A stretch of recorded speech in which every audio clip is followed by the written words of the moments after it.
গুরু দীক্ষা শিক্ষা হয়েছে সবার? আছে তো সবার? গুরু আশ্রয় হয়েছে যখন, গুরুদেবের দেওয়া মন্ত্র সব জানা আছে। না থাকলে এবার আসছে গুরু পূর্ণিমা, যাবেন গুরুগৃহে, গিয়ে গুরুদেবের কাছ থেকে আবার ভালো করে জেনে নেবেন, জপ করবেন, সাধনা করবেন। আর গুরু পূর্ণিমাতে গুরু আশ্রমে গিয়ে গুরুর চরণে পূজা করবেন, স্নান চরণ ধৌত করে চরণে পুষ্প দিয়ে প্রার্থনা করবেন, গুরু বন্দনা করবেন। প্রত্যেকেই যাবেন আপন আপন গুরু আশ্রমে, গুরুকুলে। কেমন? শাস্ত্রে বৈষ্ণব মহাজন বললেন, জীবের নিস্তার লাগে নন্দ সুত হরি, ভুবনে প্রকাশ এলেন গুরু রূপ ধরি। এই জগৎ মাঝারে কেউ তোমায় বলবে না, ওগো এই পথে যেও না, এই পথে গেলে গোবিন্দ পাবে। কেউ বলবে না, একজনই বলবে, সে হচ্ছেন গুরুদেব। হরিবল হরিবল। লক্ষ্য করে দেখবেন মা, 5 জন রমণী এক জায়গায় হলে কিন্তু ভগবত কথা হয় না, হয়? 5 জন পুরুষ এক জায়গায় হলে ভগবত কথা হয় না। কোথায় হয়? সাধুর বাজারে হয়। আর কোথায় হয়? গুরুগৃহে, গুরুকুলে। যদি আপনি কখনো গুরু আশ্রমে যান, গুরুদেবের কাছে যতটুকু সময় বসবেন, 5 মিনিট হোক আর 5 ঘন্টা হোক, দেখবেন তার মুখে কৃষ্ণ নাম ছাড়া, কৃষ্ণ পরিবারের কথা ছাড়া আর কোনো আন কথা আপনি পাবেন না। নিতাই গৌর হরি বল।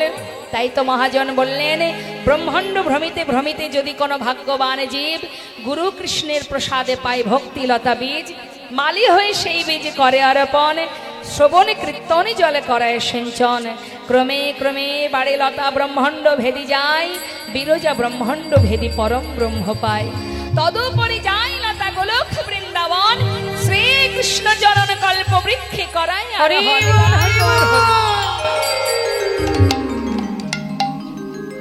তাই সামনে গুরু পূর্ণিমা, 25শে আষাঢ়, যাবেন গুরুচরণ সেবা করবেন, প্রার্থনা করবেন, কৃষ্ণ ভক্তি বাসনা করবেন। জয় রাধে। তিমির মানে অন্ধকার, মায়ারূপ অন্ধকার এমন ভাবে জীবকে আচ্ছাদন করে আছে, মানে আমাদেরকে আচ্ছাদন করে আছে, আমরা আমাদের আসল স্বরূপ সত্তা সব ভুলে গেছি। কি আমাদের করণীয় আর আমরা কি করে চলেছি। রিপিটটা হালকা, মানে রিভাবটা একটু কমাও। রিপিট হচ্ছে না, রিপিটটা একটু কমাও সাইড। তো বাবা বৈষ্ণব মহাজন বললেন, ঘোর কলিযুগে ভগবত কৃপা লাভ করা অতি সহজ উপায় আছে। কোনো কষ্ট নেই, সাধন ভজন নেই, যাগ যজ্ঞ নেই, পূজা অর্চনা নেই, শুধু হরিনাম মহামন্ত্র জপ করো, আত্মনিবেদন করো, গুরুচরণ সার করো, গুরুচরণ আশ্রয় করো, আর গৌরচরণে দুফোটা নয়ন বাড়ি বরিশন করো। কত সহজ পদ্ধতি, কত সহজ উপায় কলিহত জীবে। আর এত সহজ উপায় পেয়েছি বলেই হয়তো আমরা সহজের যে সম্পদ লাভ করা যায় সেটাকে চিনতে পারছি না। এতটা নয়। দেখবেন একটা কথা বলি বাবা, একজন ব্যক্তির সন্তান অসুস্থ, সে তার ভাইকে বলছে, ভাই ছেলেটা বড় অসুস্থ, মন দিয়ে শুনবেন কথাটা, আমাদের কি অবস্থা। ছেলেটা অসুস্থ হয়েছে, তো যা একটা ভালো দেখে, মানে নামি দামি একটা ডাক্তার নিয়ে আয়, চাইল্ড স্পেশালিস্ট। এখন ভাই কি করেছে, মা ভালো একটা শিশু ডাক্তার নিয়ে এসেছে। হ্যাঁ, আনার পর সেই বাচ্চাকে সুস্থ করবার পর সেই ছেলেটির বাবা জিজ্ঞাসা করছে যে, ভাই ডাক্তারের কাছে শোন যে ওনার ফিটা কত, ভিজিট কত। তখন ডাক্তারবাবু বলছেন, আমার 100 টাকা ভিজিট, মানে 100 টাকা দিলেই হবে। এই কথাটা শোনা মাত্রই সেই বাচ্চাটির বাবা মুখটা একটু শুকিয়ে গেল। কেন শুকালো বলুন তো? 100 টাকা ভিজিটের ডাক্তার, হায় হায় হায় হায়, এ আমার ছেলে ভালো হবে না। কি করে ভালো হয়? আরে চাইল্ড স্পেশালিস্টের ভিজিট হবে 1000 টাকা, সেখানে 100 টাকা ভিজিট, 100 টাকা তার ফি। হ্যাঁ, কি করে আমার ছেলের রোগ ভালো হবে? কি জানি বাবা কি ওষুধ দিতে কি দিল, ছেলের আবার কোনো ক্ষতি হয় কিনা। তার মানে আমাদের ধারণাটা কোথায় বলুন তো মা? 1000 টাকা যদি কোনো ডাক্তার নেয় সেই হচ্ছে ভালো ডাক্তার, তাই না? হরি বল হরি বল। তা আমাদের অবস্থা ঠিক তদ্রূপ। অন্যান্য যুগে অনেক কষ্ট করে ভগবানকে পাওয়া যেত, যার কারণে জীব সাধনা করত, তপস্যা করত, ব্রত করত। আর কলিযুগে কিচ্ছু নয়, যেখানে থাকবে যেমন থাকবে, বদনে হরিনাম মহামন্ত্র জপ করো, হাতে কর্ম করছো করো, অর্থ উপার্জন করা, ছেলে মেয়ের ভবিষ্যৎ করা, সংসারের প্রতি দায় দায়িত্ব পালন করা, সবই তোমার আছে, অধিকার আছে, তুমি সেগুলো করো। কিন্তু এগুলো তোমার মেন কাজ নয়, এগুলো শুধুমাত্র আমাদের দায়িত্ব, এগুলো ডিউটি, এগুলো পালন করতে হবে আমাদের, যেহেতু সংসারের মধ্যে পড়েছি। কিন্তু আমার নিজের একটা কাজ আছে, যেটা পুরোপুরি আমাকেই করতে হবে, আমার কাজ কেউ করে দেবে না। আর সেই কাজটা করার জন্যই আমাদের আশা। 1000 কাজের মধ্যে দিয়েও নিজের কাজটা নিজেকে করতে হয়, তাই তো মা? তার নিজের কাজ কি? ওই যে কৃষ্ণ ভজন, কৃষ্ণ ভজিবার তরে সংসারে আসা। কারণ সংসারে আজ আছি কাল থাকবো না, তাই তো? আজ আছি কাল থাকবো না, তাহলে যাব কোথায়? আজ যেখানে আছি সেখানেই তো আমার সব, ছেলে আমার, মেয়ে আমার, সংসার আমার, স্বামী আমার, বাড়ি আমার। আমরা বলি না যেগুলো আমার, একবার ভাবুন তো, আমার যদি হতো তাহলে আমার সাথে সাথে তারাও তো চলে যেত। আমার নয়, কেউ কারো নয়। কাতবকান্তাকস্তে পুত্র সংসারয় বতিব বিচিত্র, নলিনী জলগত তারলাং তদ্বদতি শয়চপলা। সময় গেলে বুঝবে, এখন বোঝা যাবে না। তাই একটা গান আছে না মা, শাস্ত্রে আছে, দেখবেন একটা গান আপনারা শুনেছেন হয়তো অনেকেই, কি আপন আপন করেছো যারে সে তো আপন নয়, দিন ফুরালে বুঝবে আপন যে পর হয়নি। তাই গৌর হরিবল হরিবল। তাহলে আমাদের মাথায় রাখতে হবে এই হরিবাসরটা দেওয়ার কারণটা কি? এই হরিবাসরটা দেওয়ার কি কারণ?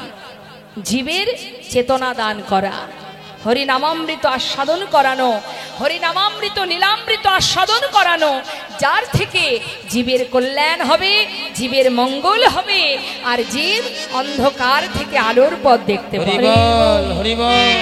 এই জন্যই তো হরিবাসর। তো যেমন অনুষ্ঠান হয় তেমন তার ক্রিয়া হয়, তাই তো মা? সিরিয়াল দেখলে মন মানসিকতা কেমন হয়? ভালো হয় না? কিভাবে কুবুদ্ধি নেওয়া যায়, কিভাবে একের জায়গায় 4টে বিয়ে করা যায়, এইগুলোই তো আছে সিরিয়ালে।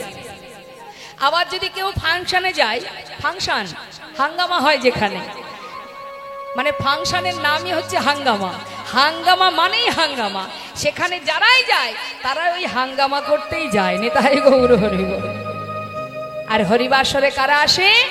যাদের হৃদয়ে হরির প্রতি শুদ্ধ প্রেম জেগেছে।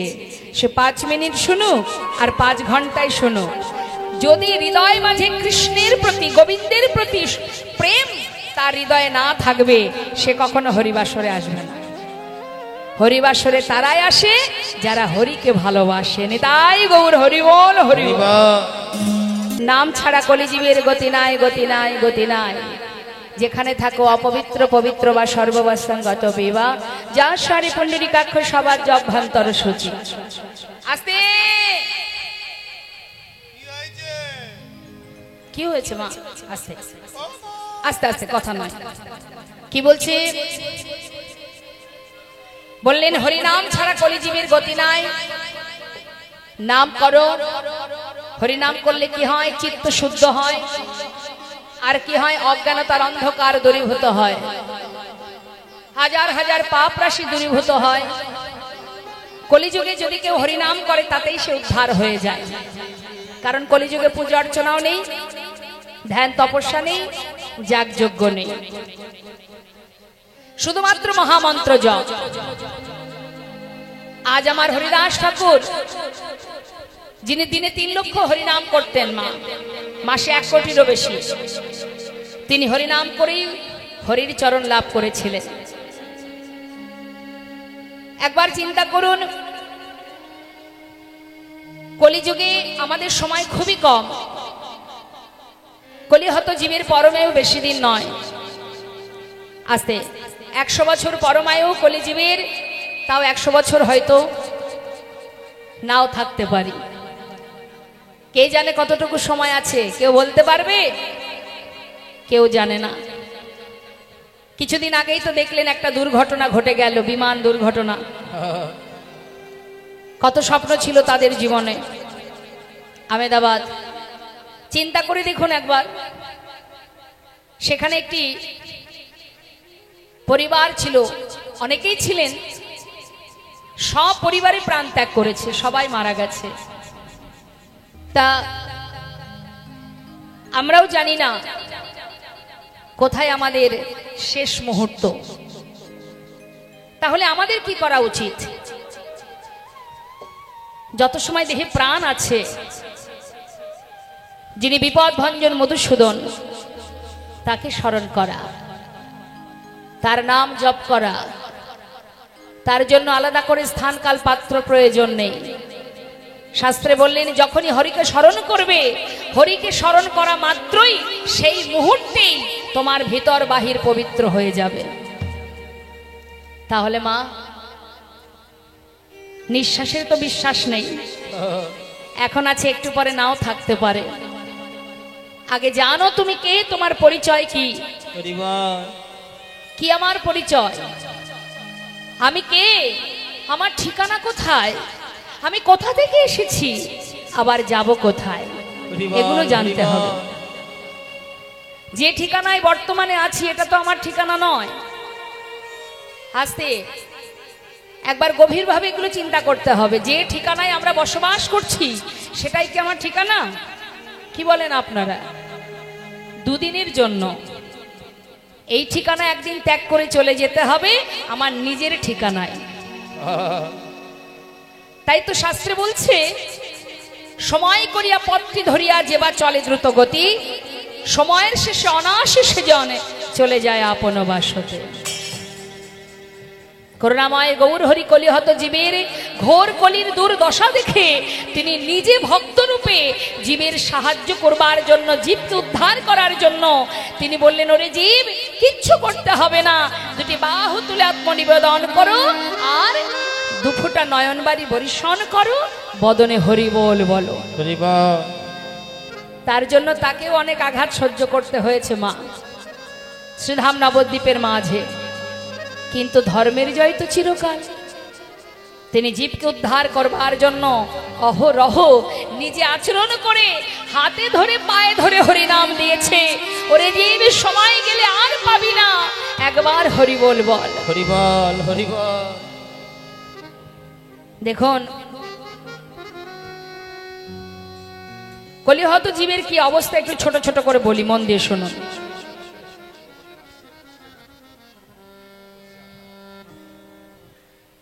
দেখুন কলিযুগে আসতে কলিহত জীবের কি অবস্থা। শাস্ত্রে বলছেন, কলিযুগে কলিহত জীবের কি দুর্দশা হবে জানো, কি দুরবস্থা হবে জানো? সচ্চ কাহে তোমারে লঠা ঝুঠ জগৎ ভোলায়, গৌরস গলি গলি ফিরি সুরা বৈঠল বিকায়। गाभी को दोहे कुत्ता को पाले बाछुरी रह जाए भूखा, संबंध को अच्छा खिलाए लेकिन बाप रह जाए भूखा। चोर के छाड़े साधु के बंदे पथिक को लगाए फांसी, हाय रे कलियुग तेरी तमाशा दुख लागे और हाসি। কথাগুলো বলবো, একটু মন দিয়ে শুনবেন মা। সচ্চ কাহে তোমারে লঠা, কলিযুগে সত্য কথা বললে তা শান্তি আছে?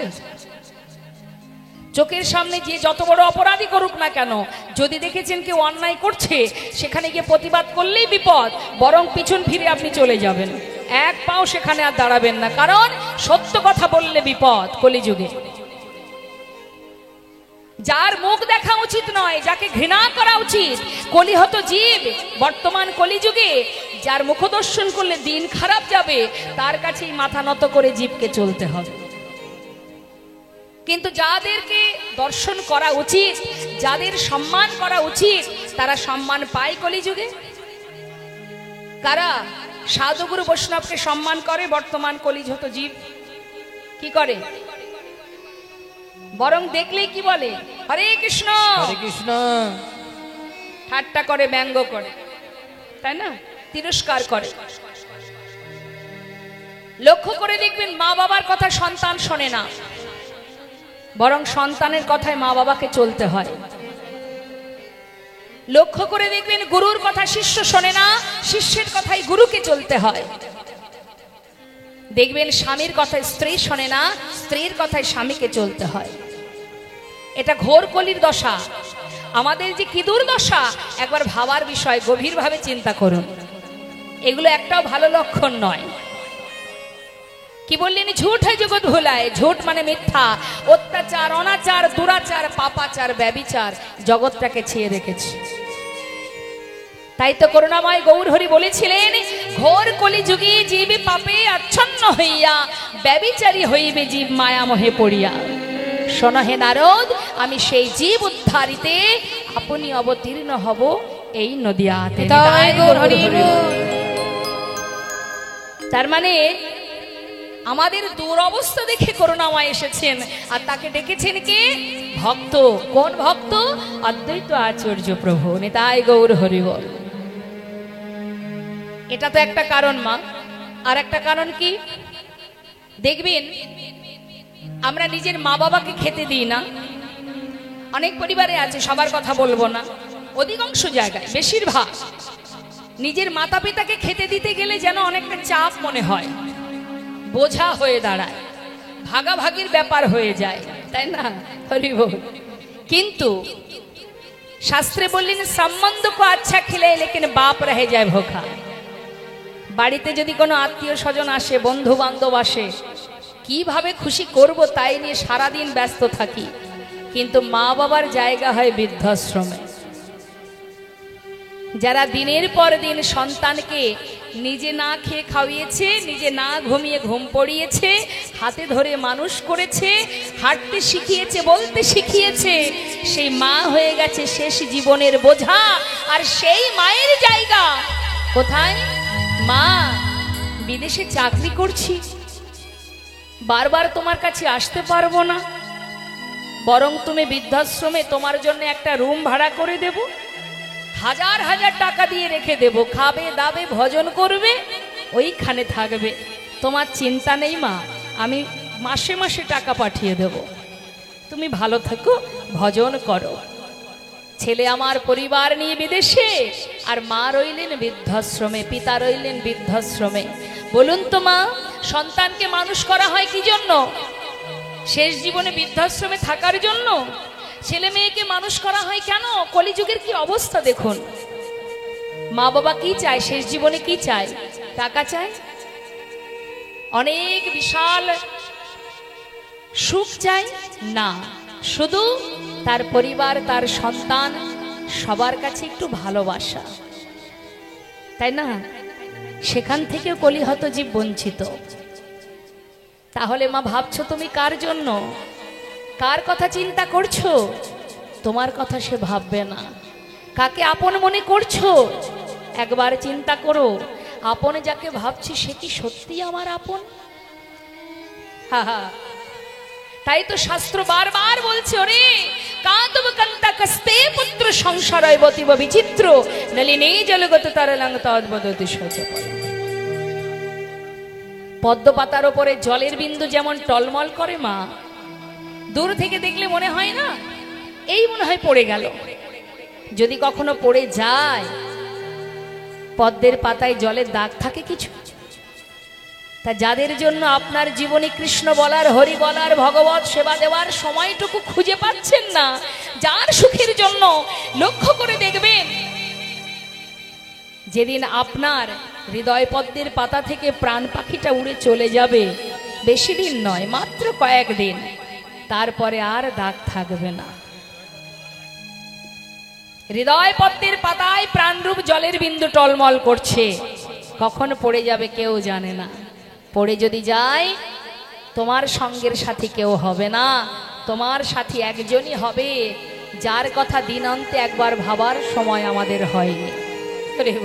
সঙ্গের সাথী যাবে কে? মধুমাখা হরিনাম, আর কেউ সঙ্গে যাবে না।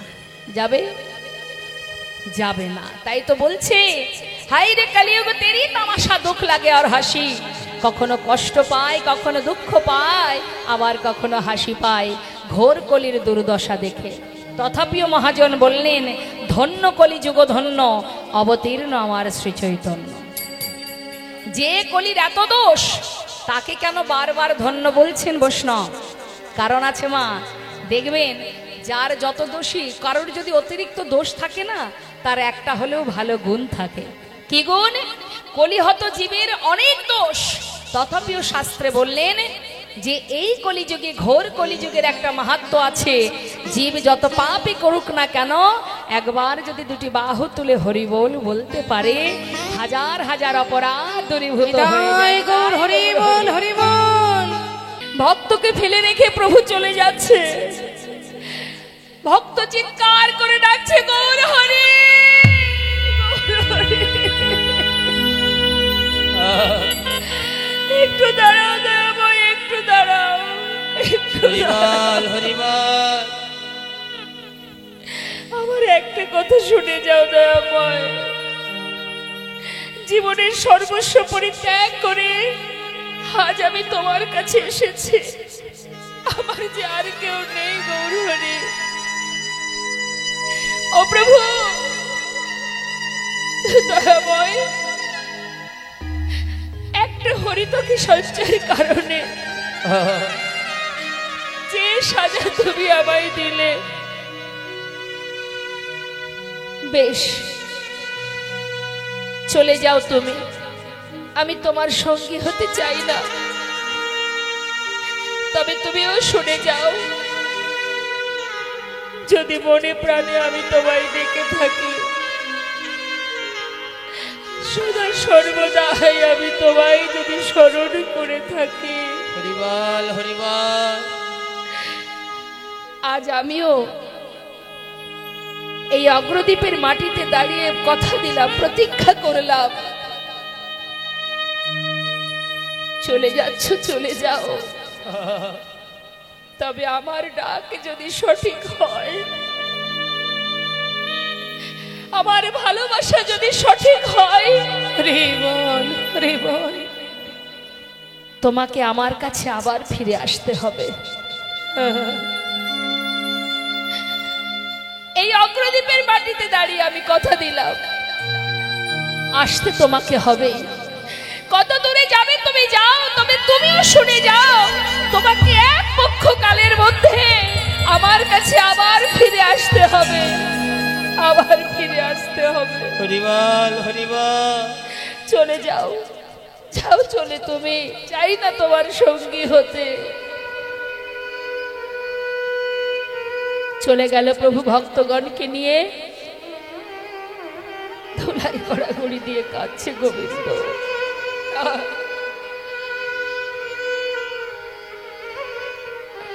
প্রভু তুমি শুধুমাত্র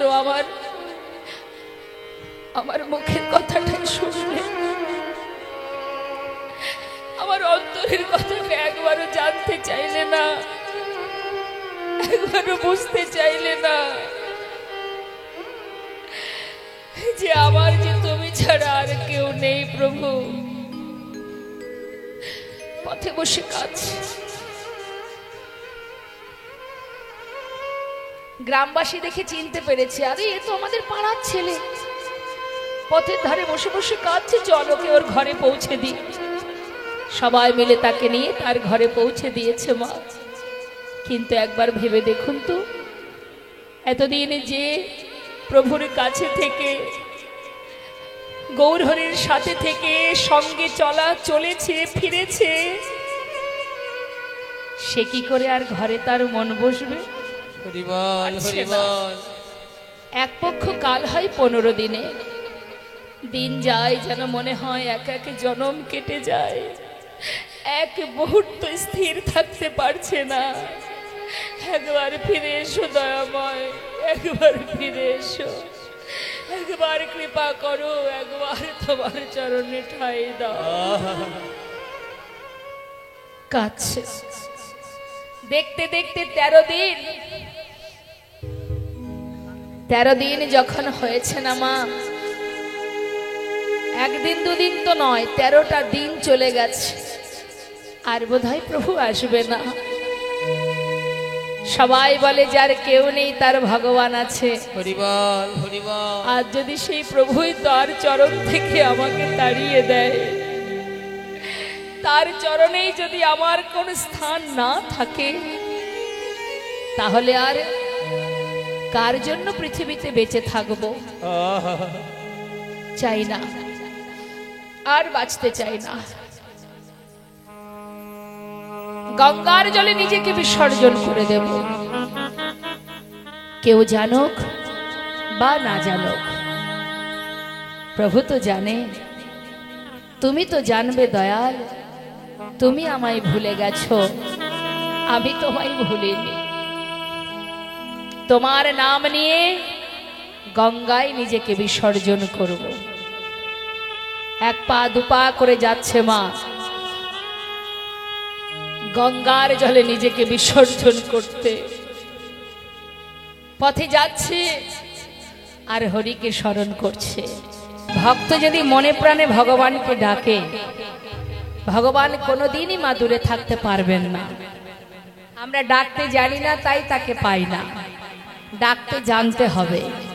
ডাকার পথ দেখাবে একমাত্র গুরুদেব। সঠিক সঙ্গ না পেলে, সৎসঙ্গ না করলে কখনো সঠিক ভাবনা, সঠিক ডাকা আমাদের হবে না মা। দেখুন, ভক্ত ডাকছে, কাঁদছে, আর ভক্তের সেই কান্না ভগবান অন্তরে জানতে পেরে একটা কোষ্ঠী পাথর জলে ভাসিয়ে দিয়েছে। যেই না জলে ভাসিয়ে দিয়েছে, প্রভু তখন কোথায়?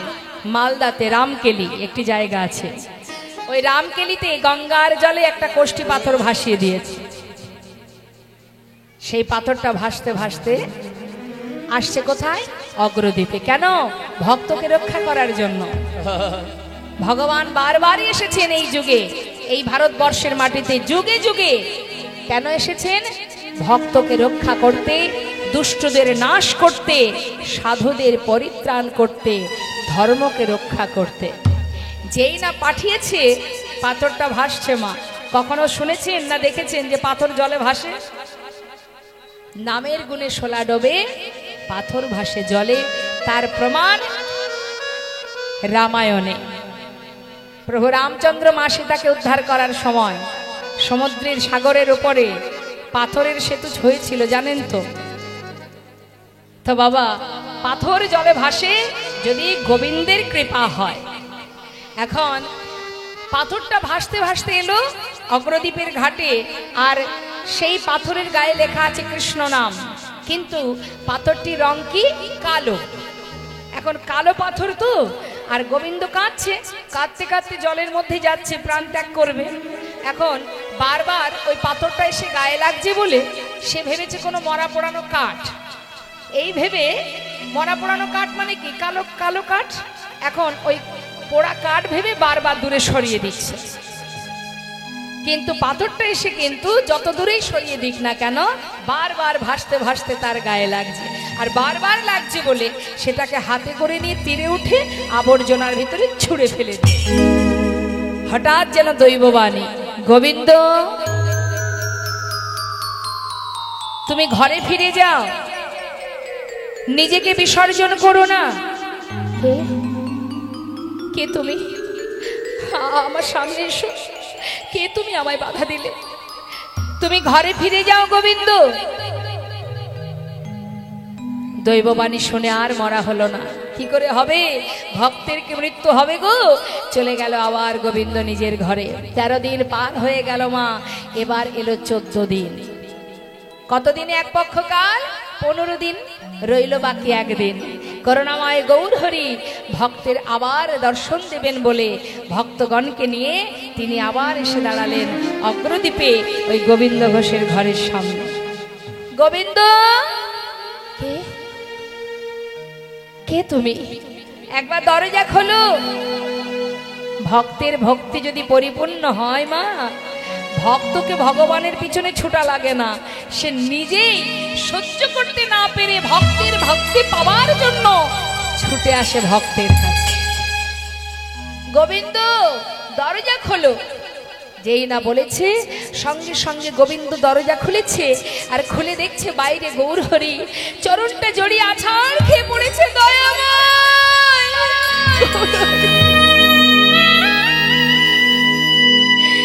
তুমি এলে প্রভু, তুমি এলে, আজ আমার পরম পাওয়া। হে দয়াময়, আর পারছি না আমি, তুমি কথা দাও, কথা দাও প্রভু, তোমার চরণ ছাড়া আমায় করবে না।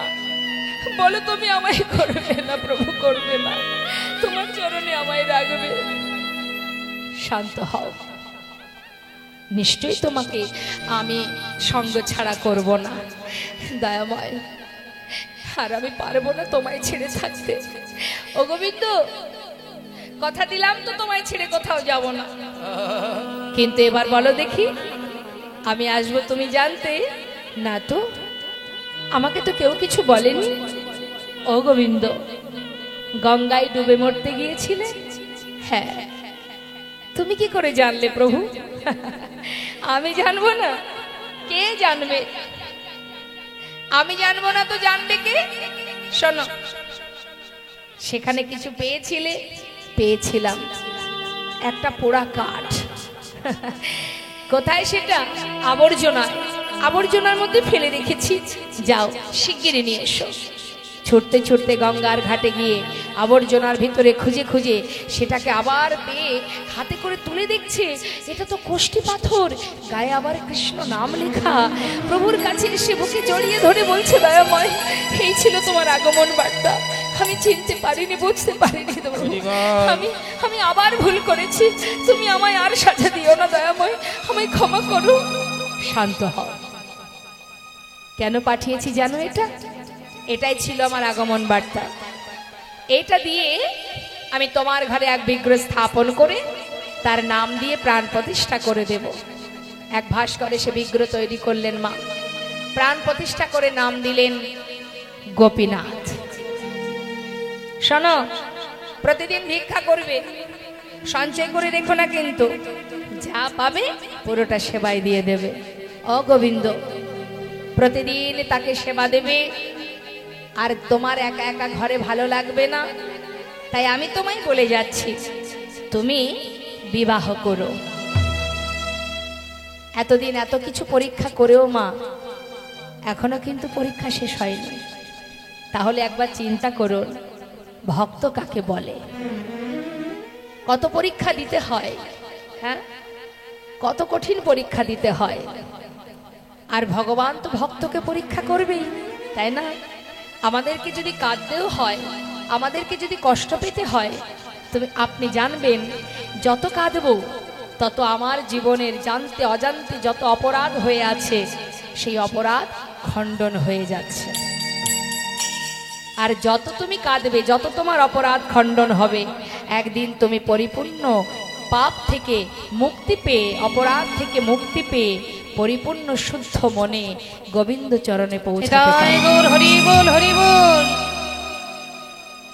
তাই মাগো, আজ দেখুন গোবিন্দ ঘোষকে বললেন তুমি বিবাহ করবে, সংসার দিচ্ছে। সংসার দিয়ে দেখছে ভক্ত সংসারে জড়িয়ে পড়ে না আমাকে ভালোবাসে। হরি বল। তো গোবিন্দ, এবার আমি যাই। তুমি কোথায় যাবে? তুমি যে বললে তুমি কোথাও যাবে না। গোবিন্দ, যে বিগ্রহ তোমার ঘরে আমি স্থাপন করেছি, ওই যে বিগ্রহ আর আমি, আমাদের দুটি দেহ একই দেহ। যা যা বলে গেলেন, প্রতিদিন ভিক্ষা করে দিনে 4 বার প্রভুকে সেবা দেন গোবিন্দ ঘোষ। 1 বছর যেতে না যেতে প্রভুর আদেশ মতো একটি সুকন্যার সন্ধান পেয়ে ভালো একটা দিন দেখে শুভ বিবাহ সম্পন্ন হলো। বিবাহের পর স্ত্রীকে নিয়ে ঘরে এলেন। আসার পর থেকে ভগবানের সেবা একবার কমে গেল। সংসার হচ্ছে তোমার, এবার তো কমবেই, তাই না? এটা শুধু গোবিন্দ কেন, এটা আমাদেরও হয়। যখন কেউ থাকে না তখন প্রভু একাই থাকেন, সঙ্গের সাথী সম্বল।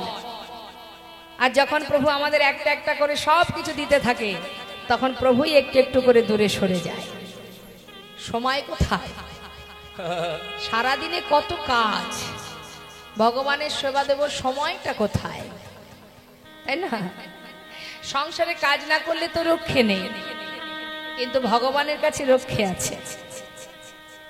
সারাদিনে আধা ঘন্টা সময়ও আমরা পেয়ে উঠি না প্রভুর জন্য।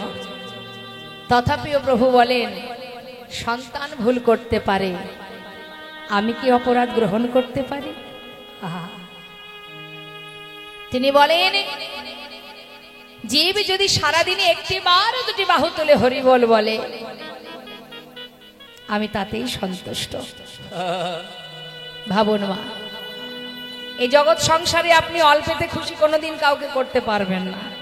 সারা জীবন যাদের সুখের জন্য জীবনটা মাটি করে দিলেন, তারাও জীবনের শেষ মুহূর্তে এসে বলবে, কি এমন করেছো? কিন্তু ভগবান যে অল্পতেই খুশি, দুফুটা বাড়ি বরিশন। তার প্রমাণ দেবর্ষি নারদকে একদিন প্রভু নিজেই বলেছিলেন। যখন দেবর্ষি জিজ্ঞাসা করছে, ও প্রভু, জগৎ জীব তোমাকে কেমন করে ডাকলে তুমি তার ডাকে তুমি তাকে সাড়া দেবে, কৃপা করবে? শোনো, কোন জীব যদি আমাকে একটা ফুল দিয়ে ডাকে, আমি তাতেই সাড়া দেব। অপ্রভু, যদি তার কাছে ফুল না থাকে, কোনো দুঃখ নেই। আমার জীব যদি আমাকে একটা তুলসী পত্র দিয়েও স্মরণ করে, আমি সাড়া দেব। প্রভু, তুলসী পাতাও যদি না থাকে? প্রভু বললেন, দুঃখ নেই। কেউ যদি আমাকে একটু গঙ্গার জল, এক গণ্ডুষ গঙ্গার জল আমাকে নিবেদন করে আমাকে ডাকে, আমি সাড়া দেব। কি চান ভগবান মা? অর্থ দিয়ে পাওয়া যাবে? পাণ্ডিত্য দিয়ে ভগবানকে পাওয়া যায়? ধন ঐশ্বর্য দিয়ে পাওয়া যায় না গো। আবার বললেন, ও প্রভু, যদি গঙ্গার জলও না থাকে? প্রভু মৃদু হেসে বললেন, তাতে আর দুঃখ কেন? হরিবল হরিবল। এই ভুলক, এই ধরিত্রী, এই জগৎ সংসার, এ তো আমারই সৃষ্টি। এগুলোর কিছুরই আমার প্রয়োজন নেই। আমার সন্তান যাদের হৃদয়ে দিয়েছি দুটি নয়ন, আর দুটি নয়নে দিয়েছি একটাই গঙ্গা, একটাই যমুনা। সংসারের জন্য তারা সারা জীবন যদি কাঁদে, আর আমার জন্য যদি কোনো জীব একবার মাত্র দুফোঁটা বাড়ি বরিশন করে, কোন ভক্ত যদি আমাকে স্মরণ করে দুফোঁটা বাড়ি বরিশন করে, আমি যুগে যুগে সেই ভক্ত চরণে দাস হয়ে পড়ে থাকি। ভক্ত আমার মাতা, ভক্ত আমার পিতা, ভক্ত আমার গুরু। আদর করে নাম দিয়েছি, আমার নাম বাঞ্ছা কল্পতরু। ভক্ত দিলে খায়, না দিলে উপবাসে যায়।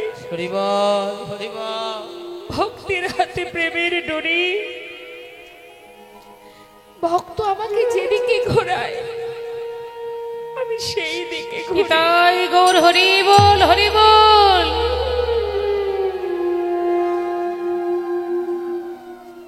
তাহলে মা,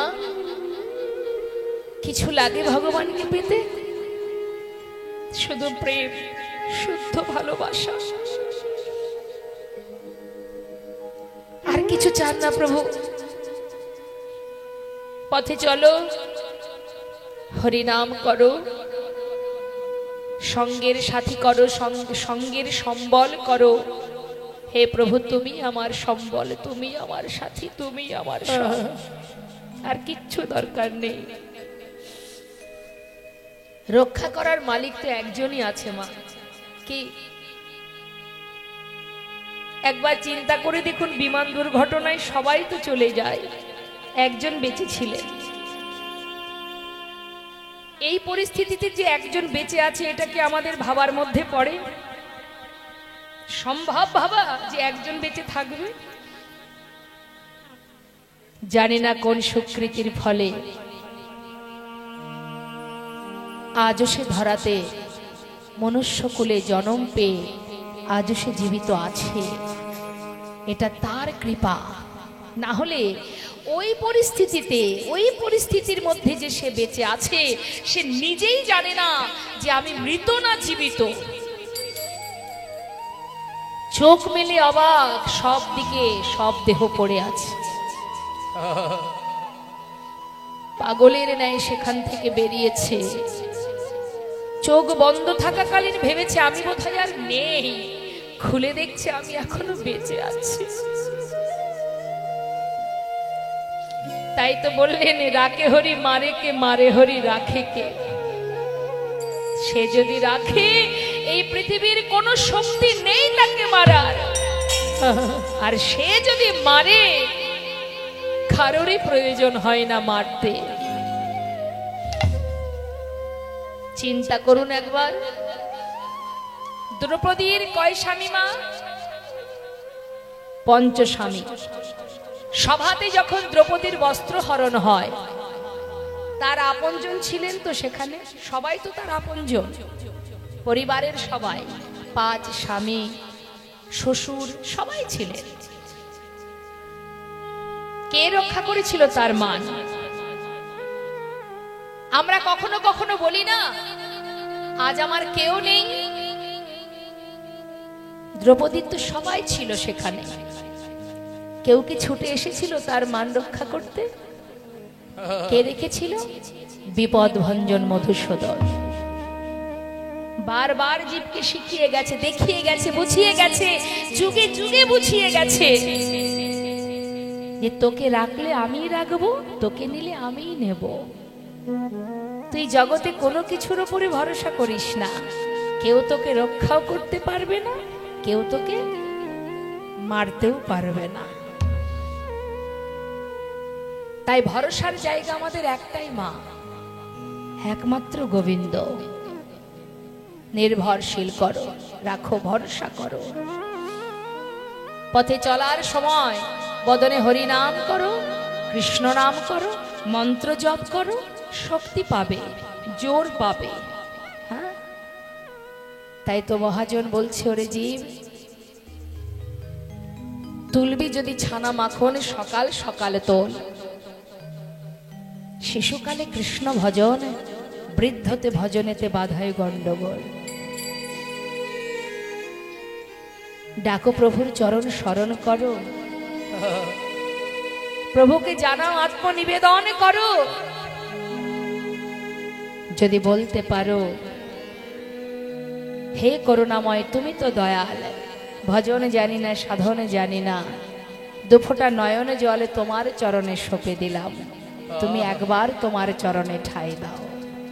আজ সংসারে যখন আবদ্ধ হয়ে গেল গোবিন্দ ঘোষ, 1 বছর চলে গেল মা, একটি পুত্র হলো। সন্তান ঘরে আসা মাত্রই সন্তানের নাম রাখলেন ভগবানের নামে। ঘরে যে বিগ্রহ আছে তার নাম কি? গোপীনাথ। ছেলের নাম রেখেছে গোপীনাথ। আমি 2 পুত্রের পিতা, মনে বড় আনন্দ। কিন্তু সন্তান ঘরে আসার পর সংসারের ভিতরে ভগবানের সেবা আরো একবার কমে গিয়ে 4 বারের জায়গায় হয়ে গেল 2 বার। ভক্ত দেখছে, ভক্ত মানে ভগবান চিন্তা করছেন যে ভক্ত তো মায়ার বাঁধনে বেশ আবদ্ধ হয়ে গেছে। না না, ভক্তকে মায়ার বাঁধনে বাঁধা যাবে না, কিন্তু মায়া কি করে কাটাতে হবে? এবার প্রভু একটা একটা করে মায়া কাটাচ্ছে। তিনি যেমন দিতেও জানেন মা, তেমন নিতেও জানেন। কি করে কাটাচ্ছে দেখুন। ভিক্ষা করে এসে নিজের স্ত্রীকে ডাকছে, মাধবী যা ভিক্ষা করেছি 2 ভাগ করো, 1 ভাগ রন্ধন করো, আমি চললাম স্নান করতে, ফিরে এসে গোপীনাথের সেবা দেব।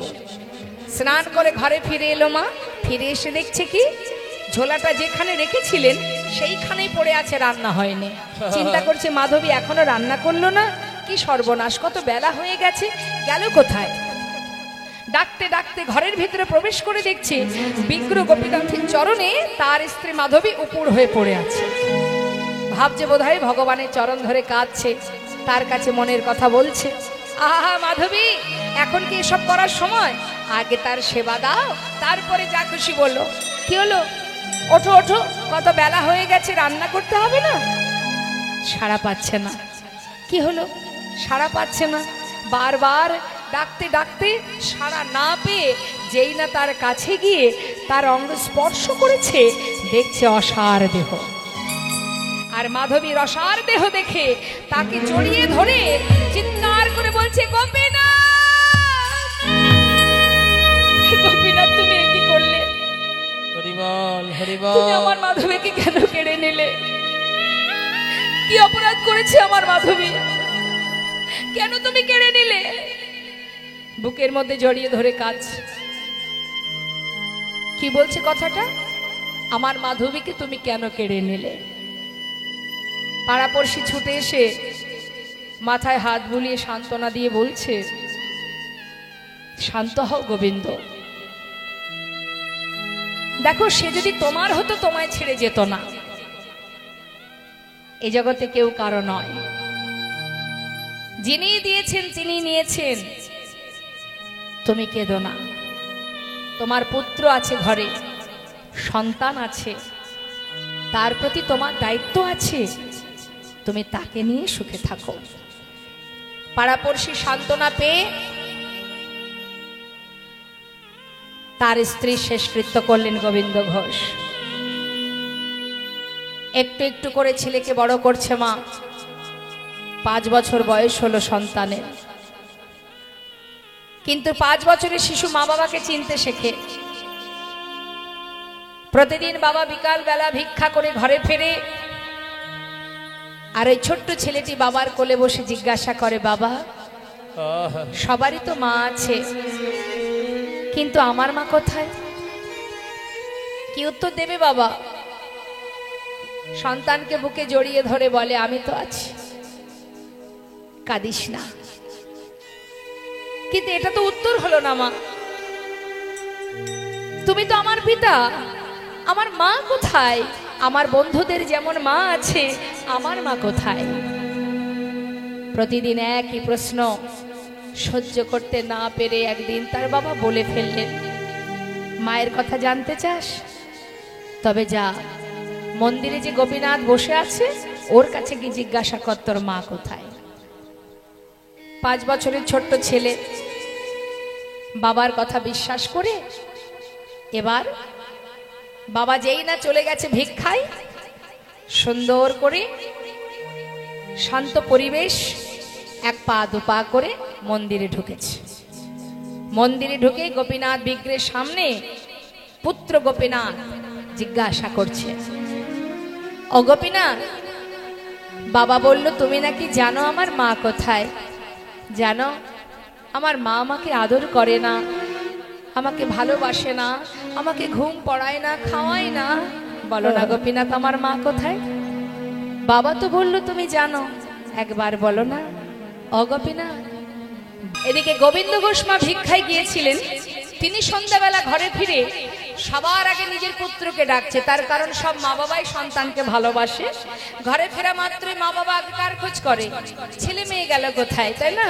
এখন গোবিন্দ ঘোষ এসে ডাকছে, গোপীনাথ, ও গোপীনাথ, কোথায় তুই বাবা? আয় শিগগিরই আয়, কতক্ষণ তোকে দেখিনি। যেই না বারবার ডাকছে, কিন্তু সন্তান আসছে না। কোথায় গেল? এত করে ডাকছে, হঠাৎ ঘরের ভিতরে ঢুকে দেখছে তার পুত্র বিগ্রহ গোপীনাথের সামনে বসে মা মা বলে কাঁদছে। গোবিন্দ ঘোষ সন্তানকে কাঁদতে দেখে ছুটে গিয়ে সন্তানকে নিজের কোলে বসিয়ে সারা গায়ে হাত বুলিয়ে বলছে, ওরে কাঁদিস না, কাঁদিস না বাবা, আমি তো আছি, আমি তোর মা, আমি তোর বাবা, কাঁদিস না। ও কোনোদিন বলবে না তোর মা কোথায়। হঠাৎ দেখছে তার পুত্রের মুখ থেকে ঝলকে ঝলকে রুধির ঝরছে, চিৎকার করেছে,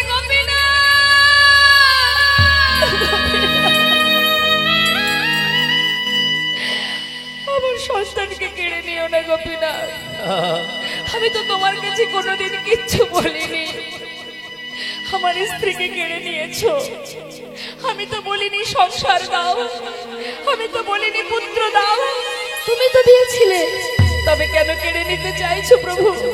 আমার স্ত্রীকে কেড়ে নিয়েছো, আমি কিচ্ছু বলিনি তোমায়, আমার একমাত্র পুত্রকে কেড়ে নিও না, ও ছাড়া যে আমার আর কেউ নেই। হরি বল আমি কি নিয়ে বাঁচবো বলো প্রভু, ফিরিয়ে দাও, আমার সন্তানকে কেড়ে নিও না, কেড়ে নিও না।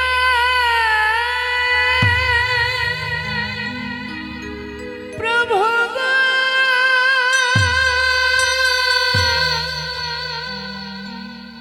তুমি কেড়ে নিও না,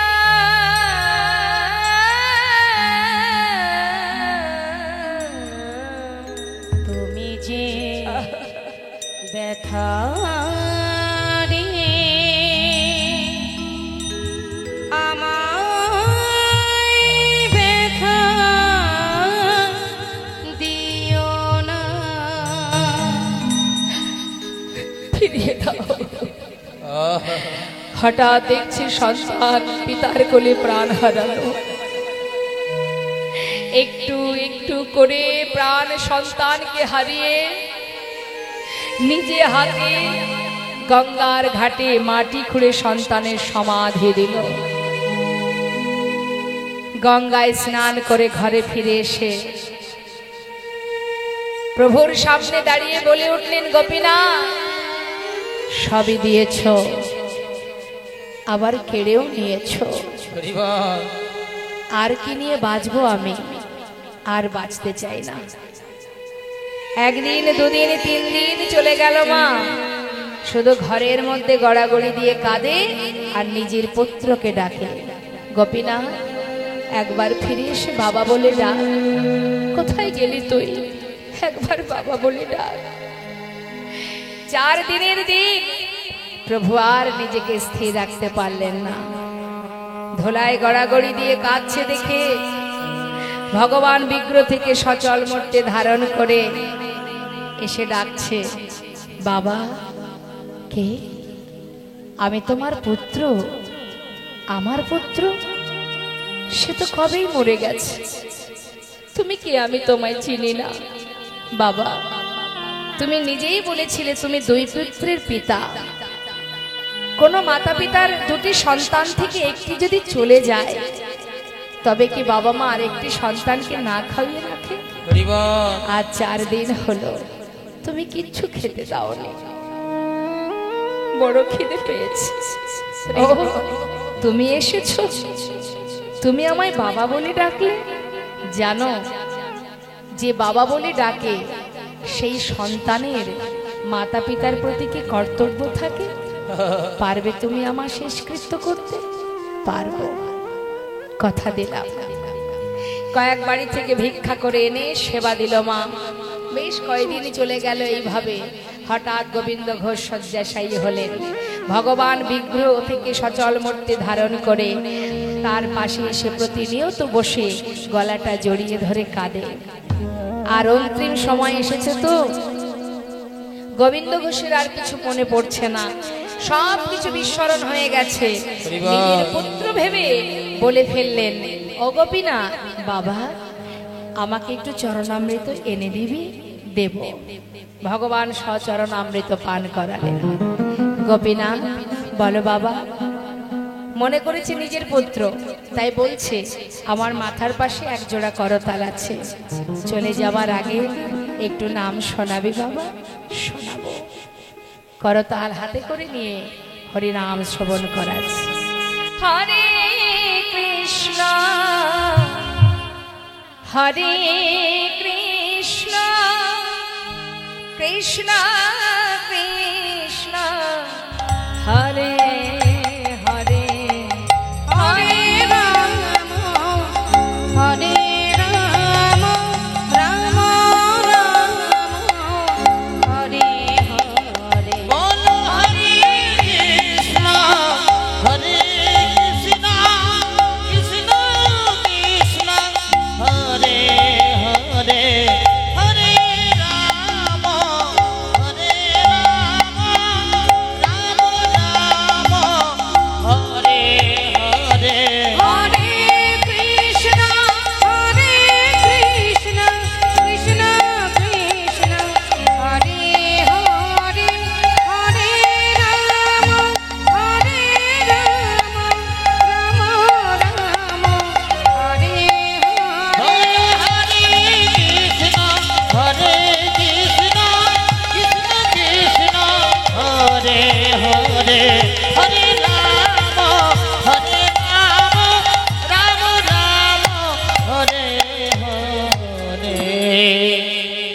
জয় গৌর। যেহেতু পরপর লীলা চলছে মা, সেখানে আমরা ভক্তের মৃত্যু পর্যন্ত যাব না, চাই না কোনো ভক্ত আমাদের এই সুন্দর হরিবাসরের থেকে কেউ চলে যাক, তাই ভক্তের মৃত্যু পর্যন্ত আমরা যাব না। আমরা এখানেই ভক্ত আর ভগবানের লীলাকে বিশ্রাম রাখবো। পরবর্তী লীলা আপনারা শ্রবণ করবেন। জয় রাধেশ্যাম। আজ বৈষ্ণব মহাজন বললেন, দেখো ভক্ত আর ভগবানের মিলন হইল,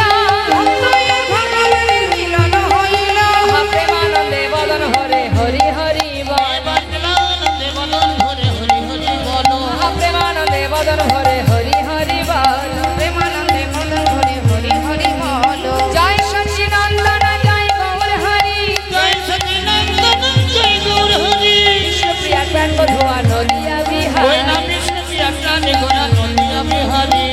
দুবাহু তুলে হরি বল হরি বল হরি বল হরি বল হরি বল হরি বল হরি বল হরি বল।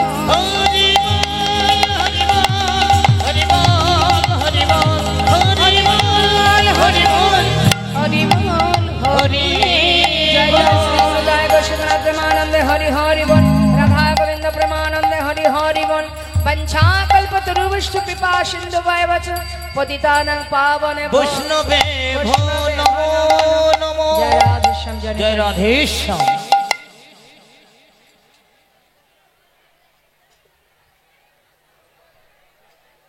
মহাজন বলছেন ঠাকুর নয়নানন্দেতে ভনে, ঠাকুর নয়নানন্দ বলছেন যে জন গৌরচরণকে সার করতে পারে তার আর কিচ্ছু জানা লাগে না, সর্বসিদ্ধি করতলে তার। হরিবল হরিবল হরিবল। তো এত সময় আমরা গৌর কথায় ছিলাম, চলে যাব লীলা কথায়। তো আমরা যেহেতু নবদ্বীপ লীলা শুনবো মা, সেই কারণে আমাদের তো আর বৃন্দাবনে যেতে হবে না, আমরা নবদ্বীপেই থাকবো, আর নবদ্বীপের একটি ভজন আমরা শ্রবণ করব। হ্যাঁ, সবাই মিলে একসঙ্গে উলুধ্বনি হরিধ্বনি করে আমরা একটি ভজন শুনতে শুনতে লীলায় প্রবেশ করব। জয় নিতাই জয় গো জয় রাধেশ্যাম।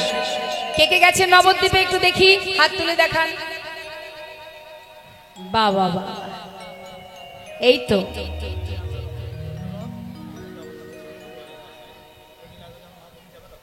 জয় রাধেশ্যাম জয় নিতাই জয় গো। সমস্ত তীর্থ ভ্রমণের আগে সুধাম নবদ্বীপে যেতে হয়, কারণ কলির ভগবান নদিয়ার চা গৌর হরি। আরেকটি রূপ তার, বিষ্ণুর আরেকটি রূপ কি মা? জগন্নাথ ধাম। যে জগন্নাথের রথযাত্রা এখন আপনারা আছেন, মাসির বাড়ি আছে জগন্নাথ।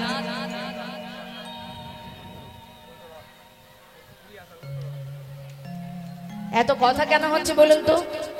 কাকে ডাকছেন? বান্ধবীকে। আমাকে তো একবারও ডাকছেন না। কাউকে ডাকার দরকার নেই, যে যেখানে জায়গা পাবে সে সেখানে বসবে, ঠিক আছে? ডেকে ডেকে পাশে বসানোর কিচ্ছু নেই। এখানে সর্বক্ষণ মনে রাখবেন আপনার পাশে একজনই আছে, সে হলো গোবিন্দ। তাই সবার সঙ্গে পরে দেখা হবে। এই মুহূর্তে আপনার সঙ্গে ভক্তের আর ভগবানের এই মধুর লীলা শ্রবণে আপনারা সবাই ব্রতী নিয়েছেন। এই সময় কাউকে ডাকাডাকি নয়, কোনো কথা নয়। বসুন বসুন, বসতে দিন, ওনাকে বসতে দিন। ঘুরে ফিরে কাছের মানুষের পাশে গিয়ে বসা, এর পিছনেও কারণ থাকে। কি কারণ? বাড়ি থেকে তো অন্য সময় বেরোনোর উপায় নেই। এই তো হরিবাসরের নাম করলে বাড়ির লোক বাধা দেবে না, না শাশুড়ি শ্বশুর না স্বামী। আর এই সুযোগে পাড়ার খবরাখবর নেওয়ার জন্যই খুব কাছের মানুষের পাশে বসতে হয়, তাই না? এরপরে শুরু হবে দেখবেন। এই দিদি শোন,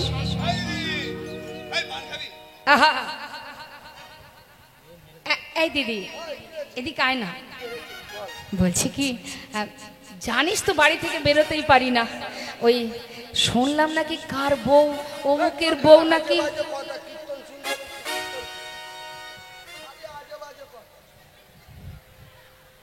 শুরু হয়েছে আর কি, কার বউ নাকি চলে গেছে কার ধরে।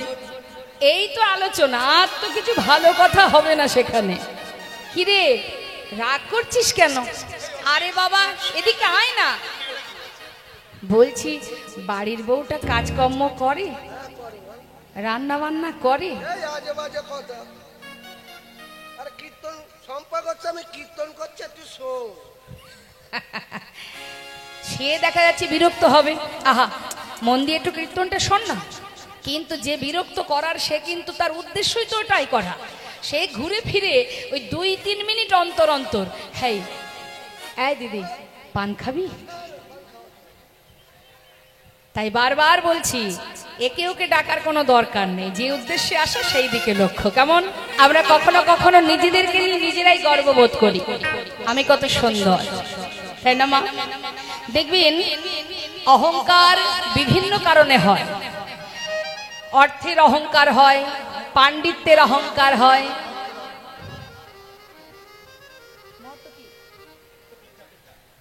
পাণ্ডিত্যের অহংকার হয়, আবার রূপেরও অহংকার হয়। কিন্তু রূপ তো দুদিনের জন্য, চিরকাল থাকে একই রকম। তাহলে জগতে সেই সুন্দর, আমি মনে করি আমি সুন্দর, কিন্তু যে অঙ্গে দামি অলংকার নেই, যে অঙ্গে দামি বসন নেই, তথাপিও যে রূপ দর্শন করলে ত্রিভুবন ভুলে ওঠে, ভুলে যায়, সেই তো রূপ। কি গৌর হরির রূপ দেখেছেন মা আপনারা? চিত্রপটে তো দেখেছেন, বিগ্রহ দেখেছেন, যাকে দেখার জন্য বিশ্ব ব্রহ্মাণ্ড পাগল। তাহলে রূপ কাকে বলে? আহা, এই তো রূপ। বললেন সুন্দর কপালে সুন্দর তিলক, আর কিছু আছে? পরনে আছে একটা। তোমা গৌর সুন্দর, তিনি জীবের ঘরে ঘরে জীবের কল্যাণের জন্য হাতে পায়ে ধরে হরিনাম দিয়েছে। হে জীব, ধরলভ গ্রহণ করো। নাম প্রচার করতে করতে এক সময় মা সচিমা বিবাহ দেন। কার সঙ্গে?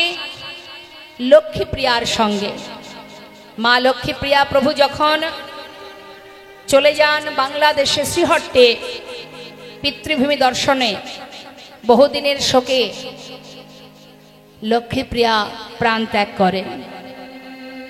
লক্ষ্মীপ্রিয়া মাতা তিনি ইহলোক ছেড়ে পরলোক গমন করেন।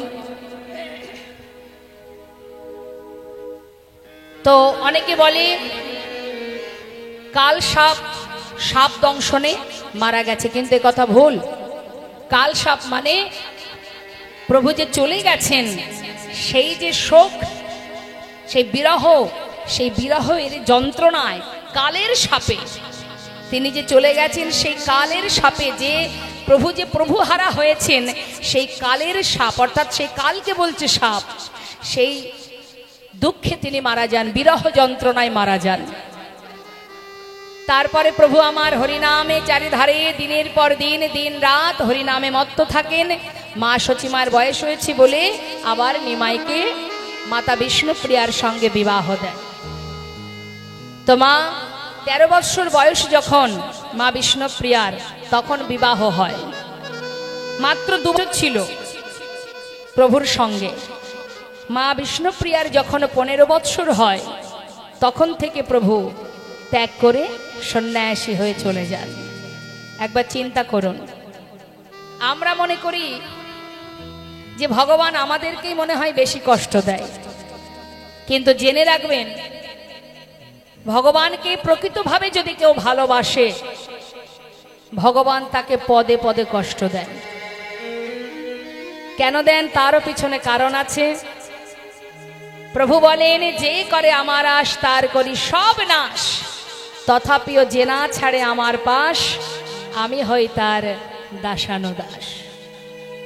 আমরা তো মায়ার জীব, আমরা মায়ার কবলে এমন ভাবে ডুবে গেছি না মা, এখান থেকে যদি এতটুকু কষ্ট পাই, আমরা ভগবানের দিকে আঙুল তুলে বলি, তুমি কেন কষ্ট দিলে? আজ থেকে তোমায় সেবাও দেব না, তোমার মুখের দিকে তাকাবো না, তোমায় ভালোবাসবো না। এই যে ভগবানের প্রতি আমাদের ক্ষোভ, অভিমান, এটা কি জন্য? এই পৃথিবীতে মায়ার সংসারে, মায়ার জন্য। কিন্তু ভগবানকে যারা ভালোবাসে, তাদের তো পদে পদে কষ্ট পেতেই হবে। হরিদাস ঠাকুরের সর্ব অঙ্গে চাবুকের আঘাত, সর্ব অঙ্গ থেকে রুধির ঝরছে, তথাপিও প্রভুকে জানাচ্ছে, দয়াময় জীবনে যত আঘাতই আসুক না কেন, শুধু তোমার কাছে একটা বাসনা, হাজার কষ্ট পেয়ে হাজার যন্ত্রণা পেতে পেতে ভুল করেও যেন তোমায় ভুলে না যায়। নিতাই গৌর হরি হরি বল। যত কষ্টই আসুক না কেন, আমি যেন তোমায় ভুলে না যাই। সুদামার জীবনে এত কষ্ট, একটু একটু করে সব হারিয়ে গাছতলাতে জীবন কাটাতে শুরু করলেন পরিবার নিয়ে। কোনোদিন ভিক্ষা করলে তন্ডুল পেলে সুখে দিন কাটে, আর যেদিন তন্ডুল না পায় সেদিন সন্তানদেরকে কোলে করে নিয়ে সারা রাত কৃষ্ণ কৃষ্ণ কৃষ্ণ। এই তো ভালোবাসা মা। আমাদের একটু যদি আঘাত পাই, একটু যদি সংসারে কষ্ট পাই, আমরা ভগবানকে কত কথা শোনাই, কিন্তু ভক্ত যে হয় প্রকৃত, যে গোবিন্দকে মনে প্রাণে ভালোবাসে, জগতের কোনো কষ্টতেই কোনোদিন গোবিন্দকে ছেড়ে থাকতে পারবে না সে। আমরা বুঝি না, আমরা বোকা, তাই ভগবানেরকে আমরা অনেক কথা শোনাই। করুণাময় গৌর হরি, একবার চিন্তা করুন, জীবের কল্যাণের জন্য মা সচী মাকে সারা জীবন কাঁদিয়েছে, মাতা বিষ্ণুপ্রিয়াকে সারা জীবন কাঁদিয়ে চিরতরে আমাদের মঙ্গলের জন্য হাজার আঘাত সয়েও প্রভু আমার নাম দিয়েছেন, জীব একবার তোরা হরি নাম কর। হরিবল হরিবল। তাছাড়া তোদের উদ্ধারের আর কোনো রাস্তা নেই। হরি বল বল, চলতে ফিরতে হরি নাম কর। এইভাবে প্রভু আমার নাম প্রচারে সন্ন্যাসী হয়ে যখন বৃন্দাবনের পথে যায় মা সচী মায়ের কান্না সহ্য করতে না পেরে নিত্যানন্দ প্রভু পথের মাঝখান থেকে নিমাইকে ধরে এনে অদ্বৈত আচার্য প্রভুর গৃহে আবার মায়ের সঙ্গে নিমাইয়ের দর্শন হলো। যখন দেখা হলো, মা দেখছে ছেলে সন্ন্যাসী হয়ে গেছে। যেই না দেখেছে ছেলে সন্ন্যাসী, মা কাঁদছে। গৌরহরি মাকে সান্ত্বনা দিয়ে বলছে, মা কেঁদো না, আমি সন্ন্যাসী হয়েছি জীবের মঙ্গলের জন্য। তোমার যদি মনে ভালো না লাগে বলো, আমি তোমার সাথে নদিয়ায় ফিরে যাব, নবদ্বীপে চলে যাব। মা সচী মা বলে উঠলেন, ওরে নিমাই, যে ছেলে সন্ন্যাসী হয়ে চলে যায় তাকে যদি ঘরে একবার বেঁধে রাখি, সে আর ঘরে থাকতে পারবে না রে। আমি বেঁচে থাকতে এত বড় অমঙ্গল কি করে হতে দেব বল? আমি বাধা দেব না, চলে যা, বিদায় দাও মা, বৃন্দাবনে যাই। না, যদি তুমি যেতে চাও বৃন্দাবনে নয়, তুমি নীলাচলে বাস করো। কারণ বৃন্দাবন অনেক দূর, সেখানে তুমি কেমন আছো, কেমন কি করছো আমি জানবো কি করে? কিন্তু নীলাচলে থাকলে, এই নদিয়াবাসী যখন রথযাত্রার সময় যাবে, তারা ফিরে এলে জেনে নেব তাদের কাছ থেকে তুমি কোথায় আছো, কি করছো। মা তাই হবে মা, তোমার কথাই শিরোধার্য। মায়ের কথা মতো গৌরহরি চলে যান নীলাচলে। নিতাই গৌরহরি বল। কিন্তু মা তিনি একা যাননি, সঙ্গে গিয়েছিল কারা? যারা গৌরহরির সঙ্গে ছিলেন, সর্বদাই নদিয়ার পথে পথে হরিনাম করতেন গৌরহরির সঙ্গের পার্ষদ যারা, তারাও কিন্তু আর নবদ্বীপে ছিল না। প্রভুকে ছেড়ে থাকতে পারবে না বলে তারাও প্রভুর সাথে সাথে ওই পরিবার ছেড়ে, সবাইকে ছেড়ে প্রভুকে সম্বল করে চিরতরে চলে গিয়েছিলেন। সবাইকে নিয়ে ভগবান গৌর হরি পুরীধামে জগন্নাথ মন্দিরের সামনে দাঁড়িয়ে জগন্নাথ দর্শন করতেন। কে কে গেছেন নীলাচলে একবার একটু দেখব, হাত তুলে দেখান। নবদ্বীপ, আহা, পুরীধামে কে কে গেছেন? বা বাবা, খুব সুন্দর। এই যে জগন্নাথ মা, বিষ্ণুর অবতার এই জগন্নাথ, জীবের কল্যাণের জন্য তিনি এসেছিলেন এই ধরাতে। ছোট করে একটুখানি বলি মা, ব্রহ্মা যখন সৃষ্টি করছেন জীব জগৎ, আস্তে এত কথা বললে সমস্যা, আমি জানি না হরিনামের থেকেও কি এমন মজার কথা ওখানে আলোচনা হচ্ছে।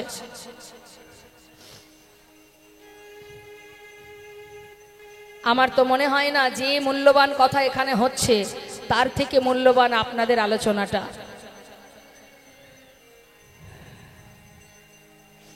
ব্রহ্মা যখন সৃষ্টি করলেন এই জীব জগৎকে, সৃষ্টি করার পরে তিনি আবার বসে বসে কাঁদছিলেন। কেন কাঁদছেন?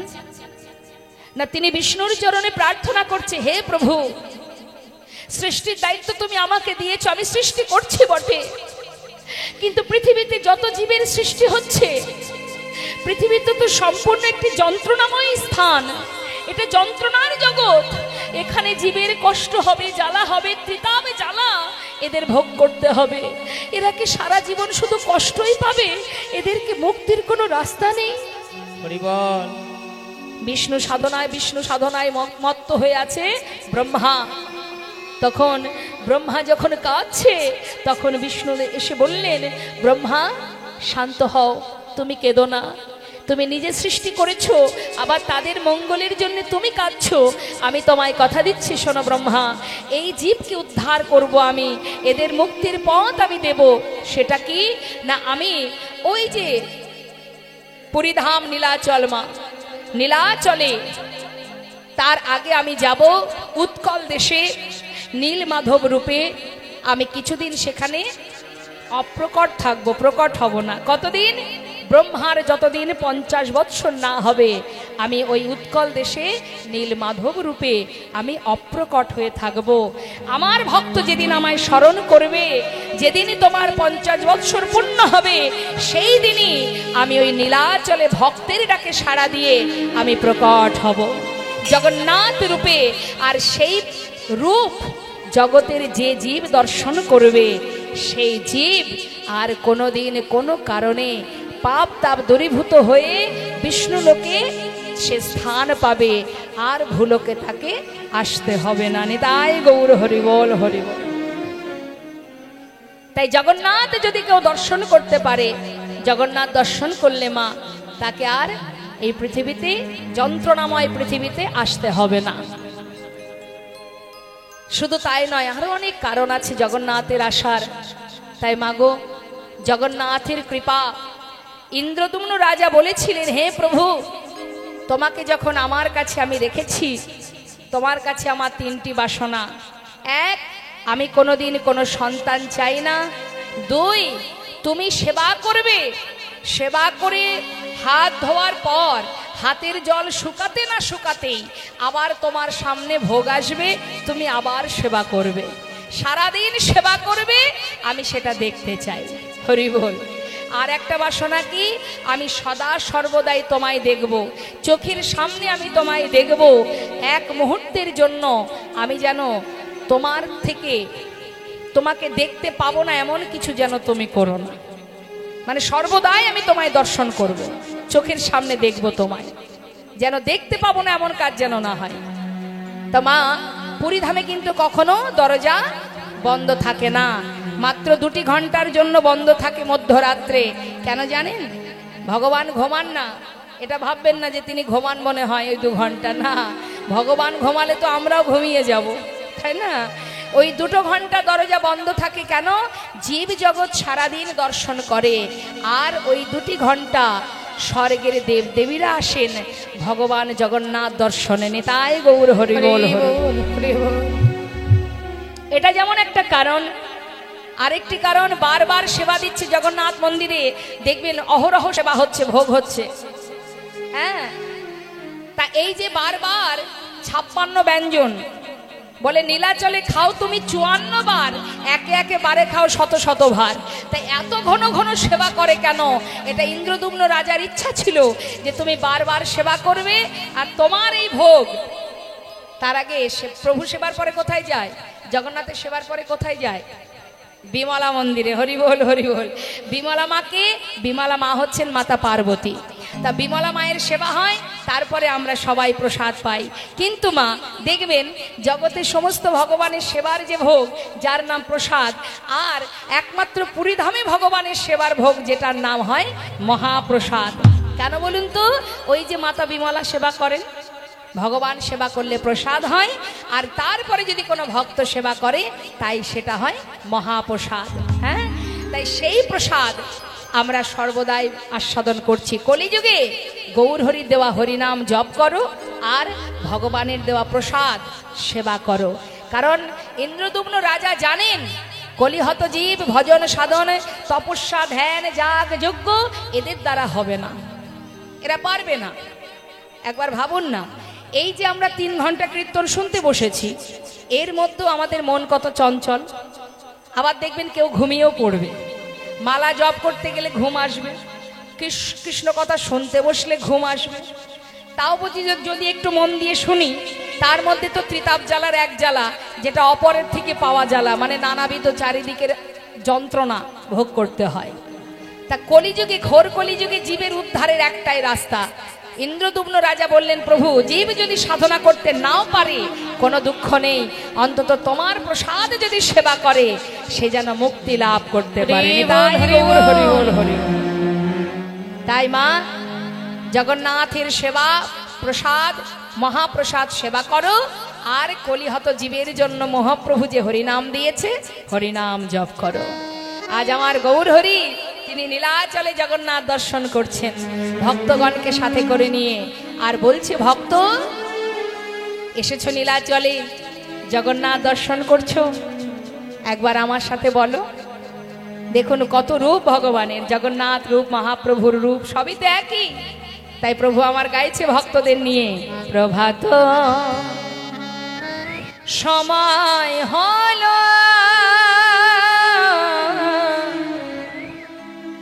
কৃষ্ণ কৃষ্ণ বলো, প্রভাত সময় হলো কৃষ্ণ কৃষ্ণ বলো, কৃষ্ণ ভজ কৃষ্ণ চিন্ত কৃষ্ণ না করসান, নাম বিনা কলি জীবে গতি নাহি। কৃষ্ণ ভজ কৃষ্ণ চিন্ত কৃষ্ণ নাম করসার, নাম বিনা কলি জীবের গতি নাহি আর। ও গো যেই নাম সেই কৃষ্ণ ভজ নিষ্ঠা করি, নামের সহিতে আছে আপনি সে হরে। নাম ভজ নাম চিন্ত নাম করসার, হরি বল হরি বল হরি বল হরি বল। হরি বল হরি বল হরি বল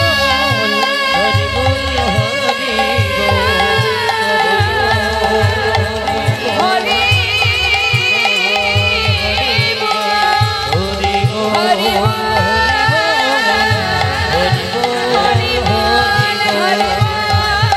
হরি বল হরি বল হরি বল হরি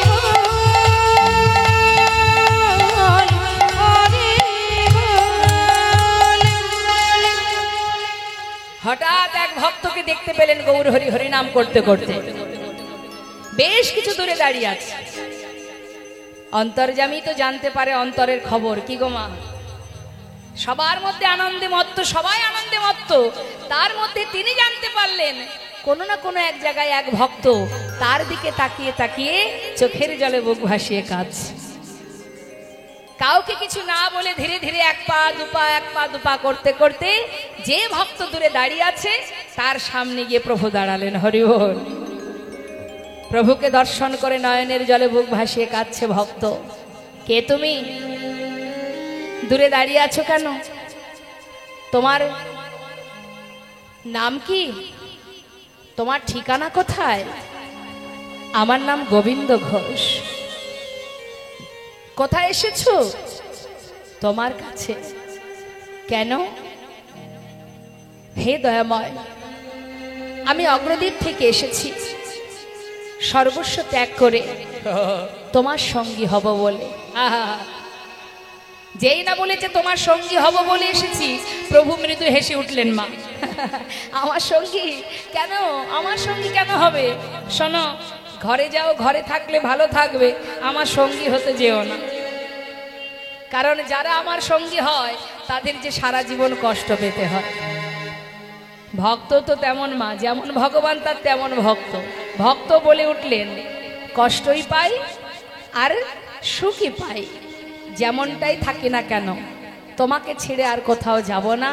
তুমি দুঃখ দেবে কি সুখ দেবে, যাই দাও না কেন আমি তাতেই শান্তি, আমি সেটাই চাই। হে প্রভু, যেমনই রাখো আমার কোনো দুঃখ নেই, শুধু তোমার কাছে বাসনা তুমি যেন আমায় ত্যাগ করে দিও না। আমি এসেছি তোমার কাছে, তোমার সঙ্গী হতে চাই, ব্যাস, আর কিছু জানতে চাই না। প্রভু দেখছে এ তো শুনবে না, আমার সঙ্গী হবে বলে এসেছে। হ্যাঁ, যাক, ভক্ত আমার সঙ্গী হলে জীবনে দুঃখ কষ্ট আসলে সহ্য করতে পারবে। হে দয়াময়, সঙ্গী হয়েছি তোমার, তাতে আর দুঃখ কিসের, কষ্ট কিসের? আমি আর কিছু ভাবতে চাই না, শুধু তোমার সঙ্গী হতে চাই। বেশ, তাহলে আজ থেকে তুমি আমার সঙ্গী। সঙ্গী করে নিল মা। শুরু হলো একটার পর একটা পরীক্ষা। গোবিন্দ, নীলাচলে এসেছো, জগন্নাথ দর্শন করেছো। ভক্ত বলে উঠলেন, হে প্রভু, তুমি যে জগন্নাথের কথা বলছো সে তো মন্দিরে, কিন্তু আজ আমি সাক্ষাৎ জগন্নাথ দর্শন করছি। গৌরহরি মৃদু মৃদু হাসছেন আর বলছেন, আহা, ও গোবিন্দ, এখানে আমার সাক্ষাৎ জগন্নাথ কোথায়? শুনবে দয়াময়।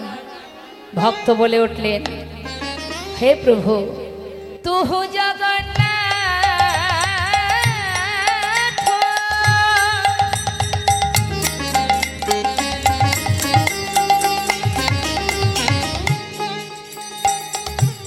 তুমি আমার জগন্নাথ,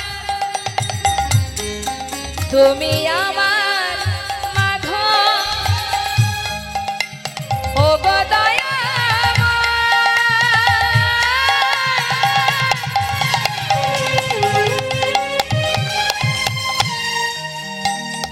তুমি ছাড়া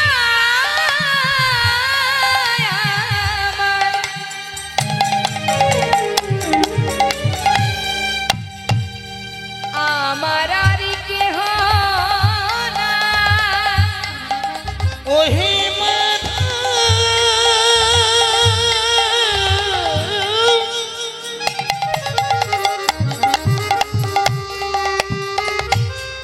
তুমি আমার জগন্নাথ,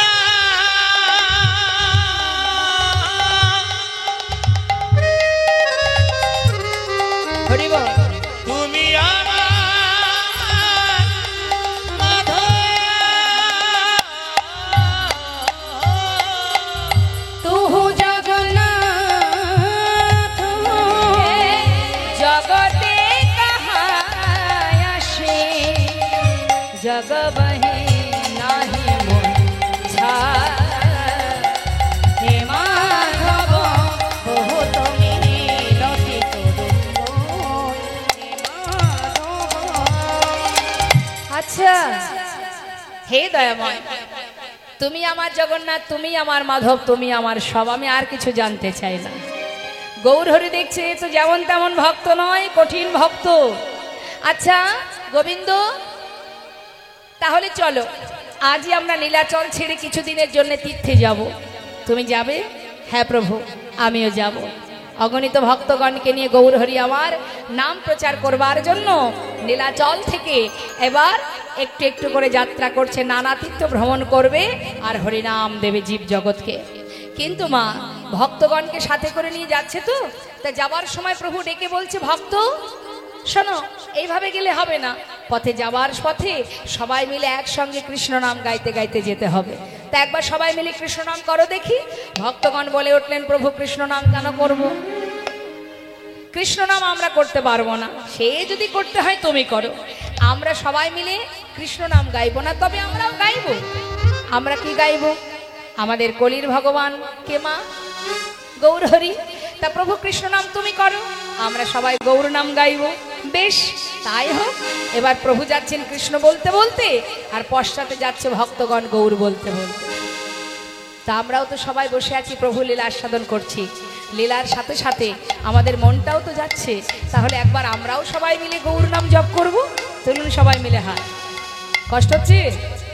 কষ্ট হচ্ছে না তো? একদম না তো? একটু হলেও বলবেন কষ্ট হলে। তুলুন হাত। বাহ, আস্তে। আর যারা ওখানে বসে আছেন, চেয়ারে বসে আছেন, তুলুন হাত। দেখুন, যার হাত নেই সে জানে হাত না থাকার জ্বালা। আর হাত দুটো কি জন্য পেয়েছি? এই হাত দুটো আমরা কি জন্য পেয়েছি? ভালো ভালো খাবো আর মারামারি হানাহানি করব, এই জন্য। এই দুটি হাত কি জন্য? ভগবানের সেবার জন্য পেয়েছি। চেয়েছিলাম দুটি হাত দিও, যে হাত দিয়ে তোমার সেবা দেব। তা সারাদিনে তার সেবা দিতে পারি আর না পারি, অন্তত এই হরিবাসরে তো একবার তুলে হাত সবাই মিলে একটু এই দু হাত দিয়ে ভগবানের চরণ স্মরণ করে একবার সেবা দিন। হাত তুলুন।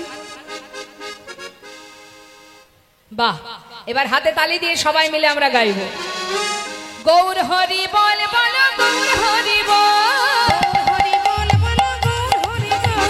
গৌর হরি বল, একবার গৌর হরি বল, হরি হরি বল, একবার গৌর হরি বল, হরি হরি বল,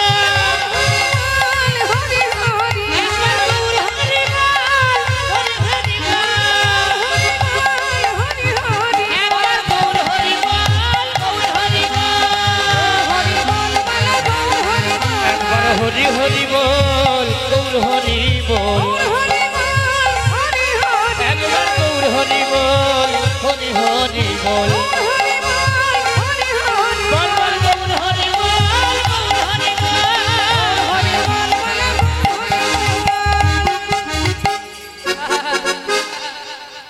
যার নাম জপ করছি মা সেই তো পথ দেখিয়ে নিয়ে যাবে। এখন গৌর হরি বেশ কিছু দূরে চলে গেছে, মানে অনেক দূরে এগিয়ে গেছে। যেই না এগিয়ে গেছে, পিছনে পড়ে গেছে ভক্তগণ। ভক্তরা ভাবছে সর্বনাশ, প্রভু যদি আগে আগে যায়, আমরা তো পথ ঘাট চিনি না, যদি পথ ভুলে যাই। পিছন থেকে ডাকছে, দয়াময় ও প্রভু, ও গৌর হরি, গৌর হরি, চিৎকার করে ডাকছে। যেই না ডাক দিয়েছে মা, সঙ্গে সঙ্গে গৌরহরি দাঁড়িয়ে পড়েছে, চিৎকার করে বলছে, একটু দাঁড়াও না।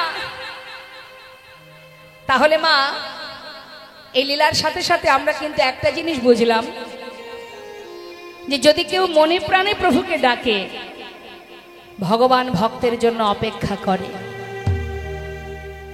ভক্ত হতে হবে, তাই না? আমরা যদি একটু ভালোবাসি, একটু যদি ভালোবাসি, মনে মনে আমাদের এত গর্ব হয় যেন আমরা ভেবে উঠি আমি বড় ভক্ত। অত সহজ? একবার চিন্তা করে দেখুন, ভগবান সব সহ্য করতে পারে, তিনি না পারে অহংকার সহ্য করতে, আর না পারেন ভক্তের চোখের জল সহ্য করতে। আর সব সহ্য করতে পারেন। কেউ কাঁদলে তিনি চুপচাপ থাকতে পারেন না, তার চিত্ত চঞ্চল হয়ে যায়। আর কেউ যদি অহংকার করে তবে প্রভু অস্থির হয়ে যায়। তার প্রমাণ মহাভারত।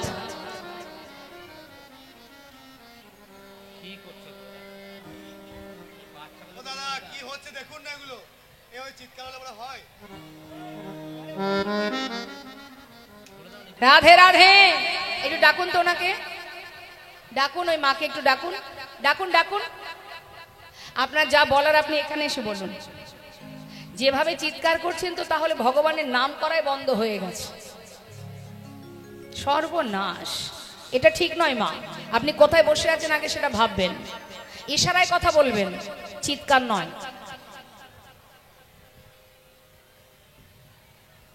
এখানে কোথায় আছেন, এই পরিবেশটা কি, এখানে কি করা উচিত সেগুলো আগে জানতে হবে, তারপরে আসলে এসে বসতে হবে।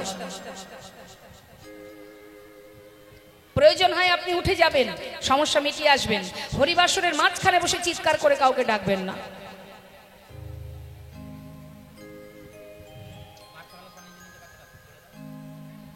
জয় রাধে।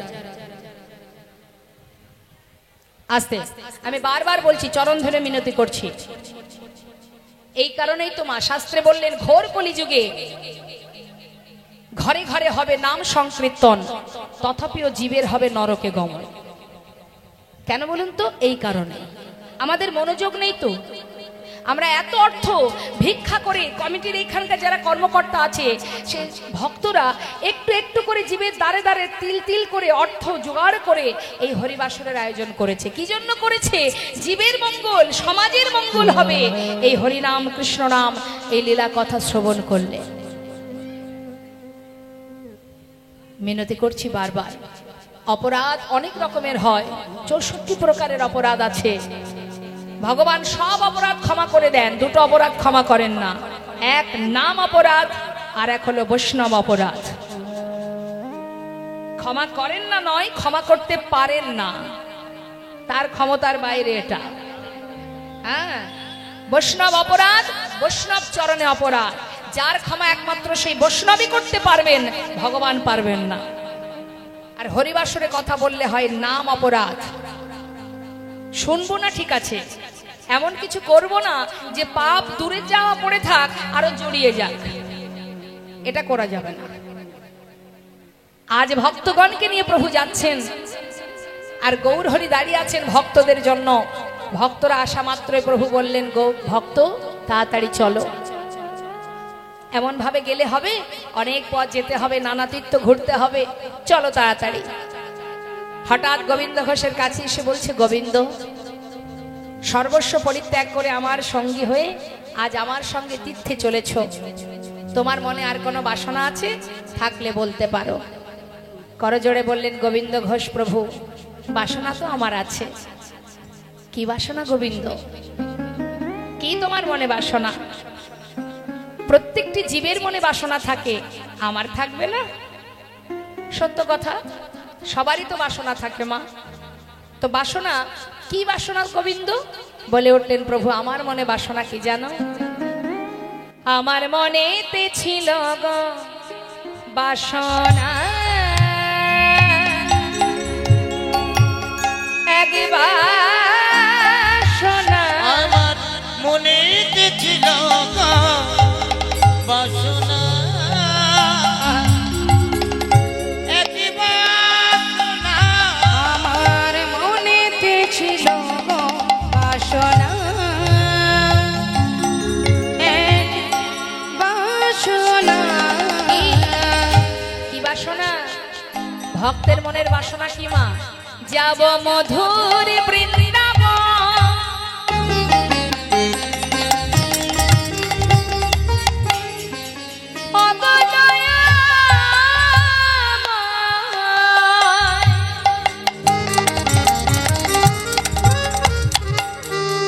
তুমি হলে অন্তরে জানি, তুমি জানো না হে দয়া, আমার মনে কি বাসনা। আমি যাব মধুর বৃন্দাবন।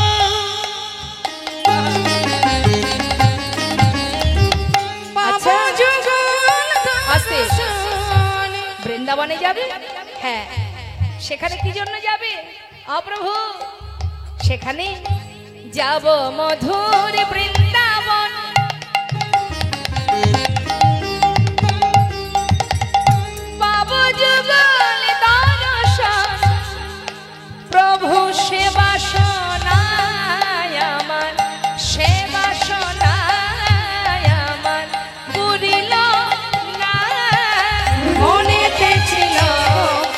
বাসনা এক বাসনা আমার মনেতে ছিল গো বাসনা এক বাসনা আমার মনেতে ছিল গো বাসনা এক বাসনা কি বাসনা মা?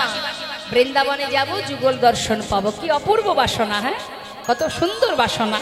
গৌরহরি গোবিন্দকে বুকে জড়িয়ে ধরেছে। ও গোবিন্দ, তোমার মনে যা বাসনা, আমারও তো সেই একই বাসনা, যুগল দর্শন পাওয়ার বাসনা। বেশ বেশ প্রভু ভক্তগণকে নিয়ে যাচ্ছে মা। কি পরীক্ষা দেখুন, পদে পদে ভগবান ভক্তকে পরীক্ষা করতে করতে তার সমস্ত পাপ তাপ দূরীভূত করে তাকে গোবিন্দ সেবার খাঁটি প্রসাদ তৈরি করে নেন। এই যে গোবিন্দ, চলো আমরা সবাই মিলে বৃন্দাবনে যাব, যুগল দর্শন পাবো। ভক্তগণকে নিয়ে প্রভু যাচ্ছেন, কিন্তু হলো কি মা, আবার বেশ কিছুটা দূরে এগিয়ে গেছে। যেই না এগিয়ে গেছে, ভক্তরা বলছে দেখেছো কাণ্ড, আবার চলে গেল। এক ভক্ত যার নাম জগদানন্দ, সে বলছে দাঁড়া দাঁড়া দাঁড়া, আরে বাবা যাচ্ছে যাক না প্রভু, তিনি তো জানেন যে আমরা পশ্চাতে আছি। হ্যাঁ, আগে আগে যাচ্ছে যাক।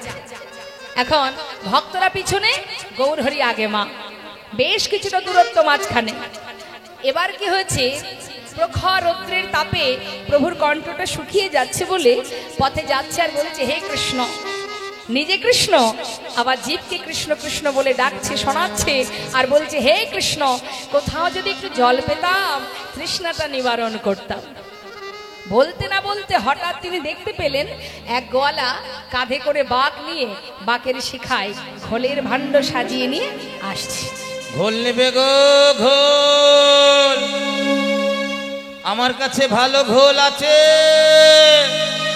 গৌরহরি মনে মনে ভাবছে, আমি চেয়েছি জল, আর কৃষ্ণ কৃপা করে আমার জন্য ঘোল পাঠিয়েছে। ও গোয়ালা, বলুন বলুন। এদিকে এসো, এদিকে এসো, তোমার কাছে ঘোল আছে? আছে গো। ভক্তরা কিন্তু পিছনে মা, তারা কিন্তু এসব কিচ্ছু জানে না। এদিকে এসো।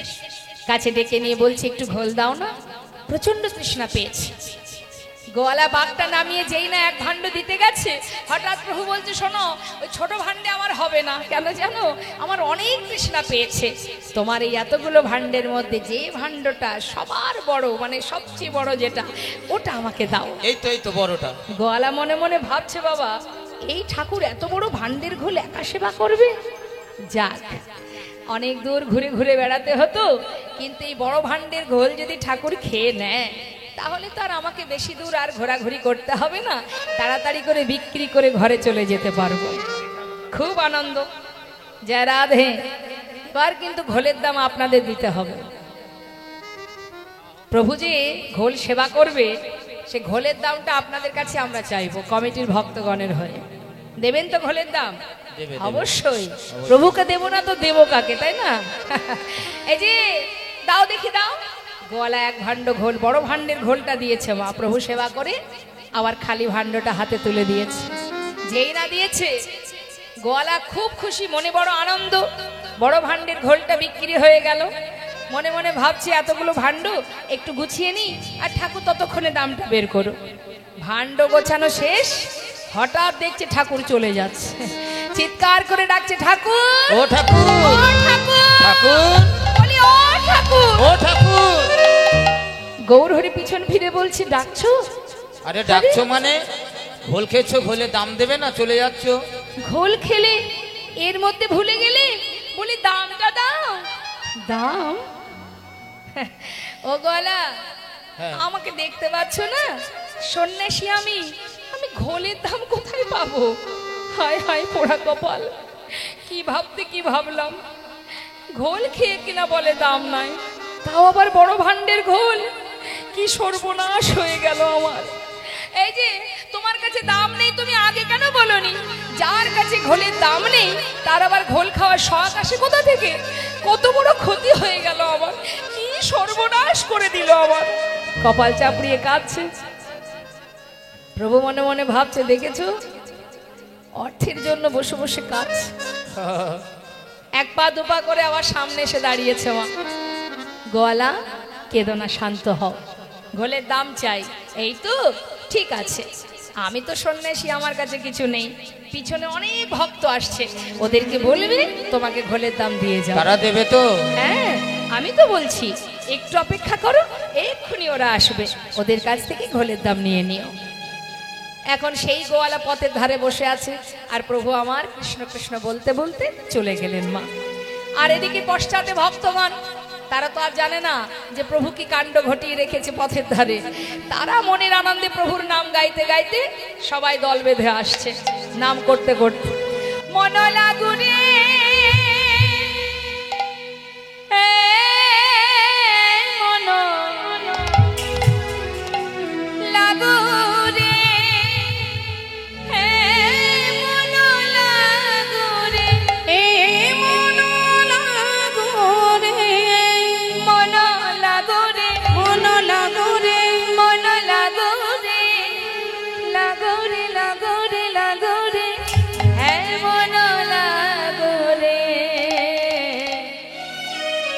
তোহারি চরণে মন লাগো রে, তোমারি চরণে মন লাগো রে, তোমারি চরণে মন লাগো রে।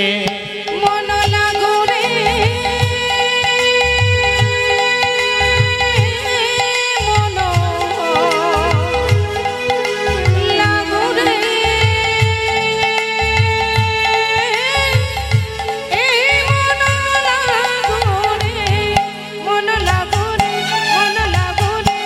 লাগো রে, লাগো রে, লাগো রে, মন লাগো রে, তোহারি চরণে মন লাগো রে, তোহারি চরণে মন লাগো রে, আজ তোমারি চরণে মন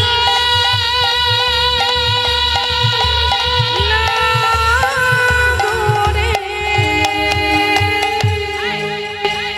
বন্ধ করো, বন্ধ করো। কে বললেন কথাটা? যিনি বসে আছেন পথের ধারে দাম নেবে বলে। ভক্তরা সবাই থমকে দাঁড়িয়েছে, কি ব্যাপার? কে তুমি? একেবারে পথের মাঝখানে বসে আছো, কি চাই তোমার? গোয়ালা বলছে অনেকক্ষণ বসে আছে, দেখো বাপু আমাকে দামটা দাও, আমি যাই। দাম? কিসের দাম? ঘোলের দাম। ঘোলের দাম? কে খেয়েছে তোমার ঘোল? আমি চিনি না তাকে। তোমাদের সঙ্গের সঙ্গী। আমাদের সঙ্গের সঙ্গী? একে অপরকে জিজ্ঞাসা করছে। এই, ওই গোয়ালার কাছ থেকে ঘোল খেয়েছো নাকি? ও গোয়ালা তো খাইনি। এই তুমি খেয়েছো? এই তোমরা খেয়েছো? ও মা, আপনারা খেয়েছেন? হ্যাঁ, খাননি? তাহলে শুধু শুধু ঘোলের দাম কেন দেব? গোয়ালা বলছে বললাম তো, ঘোল খেয়ে বলে কিনা দাম নাই। হ্যাঁ হ্যাঁ, না আমি চিনি না তাকে, না তাও জানি না। দেখতে বলতে পারবে? এই সেটা একটু একটু বলো বলো বলো, কেমন দেখতে বলো। হ্যাঁ বললাম তো। জয় রাধে। এবার কিন্তু যাচ্ছে ভক্তগণ আপনাদের কাছে ঘোলের দাম নিতে। ভক্তরাই তো দিয়েছিল ভগবানের ঘোলের দামটি। হ্যাঁ, আজ আপনারা দেবেন। যাচ্ছে ভক্তগণ ভগবত সেবার তরে, রাধা মাধবের সেবার জন্য, গোবিন্দ সেবার জন্য। তবে এই 1 টাকা 2 টাকায় কিছু হয় না, আপনারা ভালো মতোই জানেন। ভগবানের সেবা দেওয়ার সময় যেন কৃপণতা করবেন না। কেমন? ভক্তি ভরে দান করবেন, মন থেকে দান করবেন। বলো। না না না না, হ্যাঁ পারবো। একটু একটু বলে দিই। আচ্ছা বলো দেখি, দেখতে কেমন? দেখুন, কথা বলবেন না মা। বসুন বসুন, উঠে আসার কিছু নেই, বসুন। ওনাকে বসতে বলুন, বসতে বলুন, বসুন।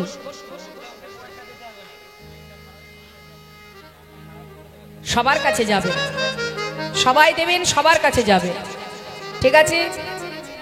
বেশ। কি বলছে? তা দেখতে কেমন জানো? শোনো শোনো, বলছে মা, নবীনা যৌবন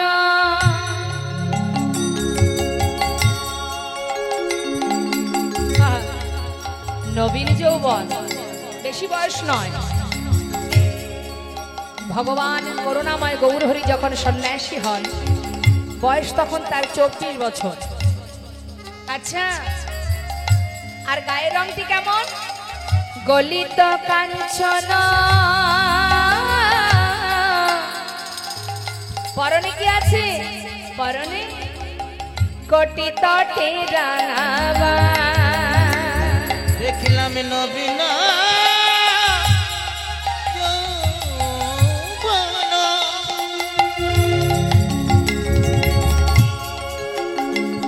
ওই গলিত কাঞ্চন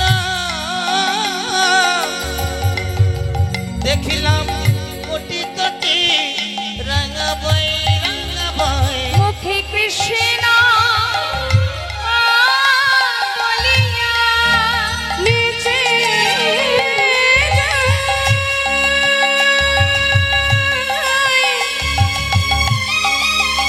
মুখে কৃষ্ণ কৃষ্ণ কৃষ্ণ বলে প্রেমানন্দে বাহু তোলে। কৃষ্ণ বলিয়া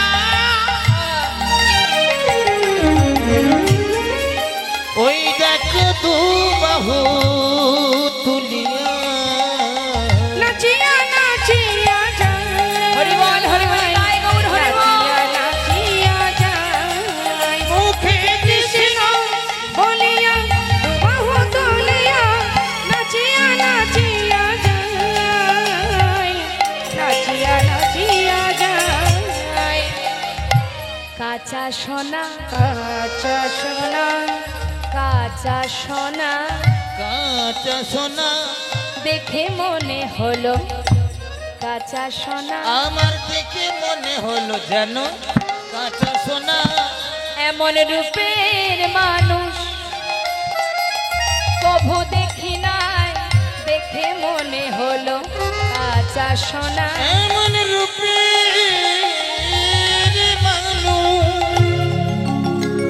আমি কবু দেখি নাই, দেখে মনে হলো কাঁচা সোনা। এমন রূপের মানুষ কবু দেখি নাই, দেখে মনে হলো কাঁচা সোনা।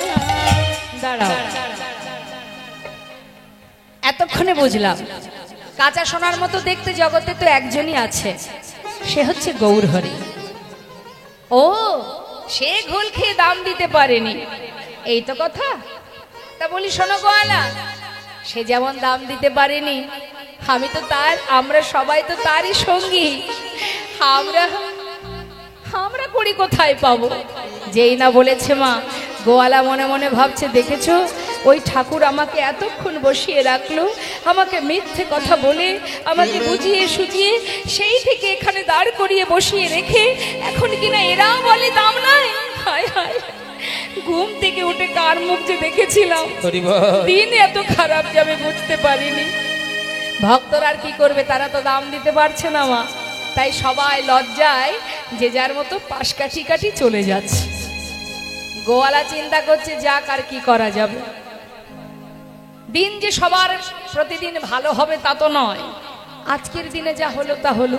হ্যাঁ, সমান লাভ কি প্রতিদিন হবে? আজ যা হলো তা হলো, আজ আর বেচা কিনা করবো না, ঘরে চলে যাব। এই ভেবে যেই না বাঘটা কাঁধে তুলতে যাবে, হঠাৎ দেখছে বেজায় ভারী। এত ভারী কেন? সবচেয়ে বড় ভান্ডের ঘোল খেয়েছে ঠাকুর, আমার বাঘ তো হালকা হয়ে যাবে, এত ভারী কেন? দেখি তো কি হলো। ছোট ভাণ্ডগুলি নামিয়েছে, নামানোর পর যে ভাণ্ডের ঘোল গৌরহরি সেবা করেছে মা, সেই ভাণ্ডের মধ্যে যখন নয়ন দিয়েছে, দেখছি সেই ভাণ্ডের কানায় কানায় পরিপূর্ণ স্বর্ণ মুদ্রা। বাঘ ফেলে রেখে পাগলের ন্যায় ছুটছে গৌরহরি, গৌরহরি, গৌরহরি। ছুটে গিয়ে চরণটা বুকে জড়িয়ে আছাড় খেয়ে পড়েছে। চরণ তলে। ক্ষমা করো প্রভু, ক্ষমা করো। এ তুমি কি করলে দয়াময়? হরি বল। আমি তোমায় চিনতে পারিনি। হে করুণাময়, হে পতিত পাবন, না জেনে না বুঝে কত কটু কথা বললাম তোমায়। একটি বারের জন্য তুমি আমায় বললে না প্রভু। আমি অপরাধ করেছি, মহা অপরাধ। ক্ষমা করো দয়াময়। গৌরহরি বলছে, গোবিন্দ, আহা গোয়ালা,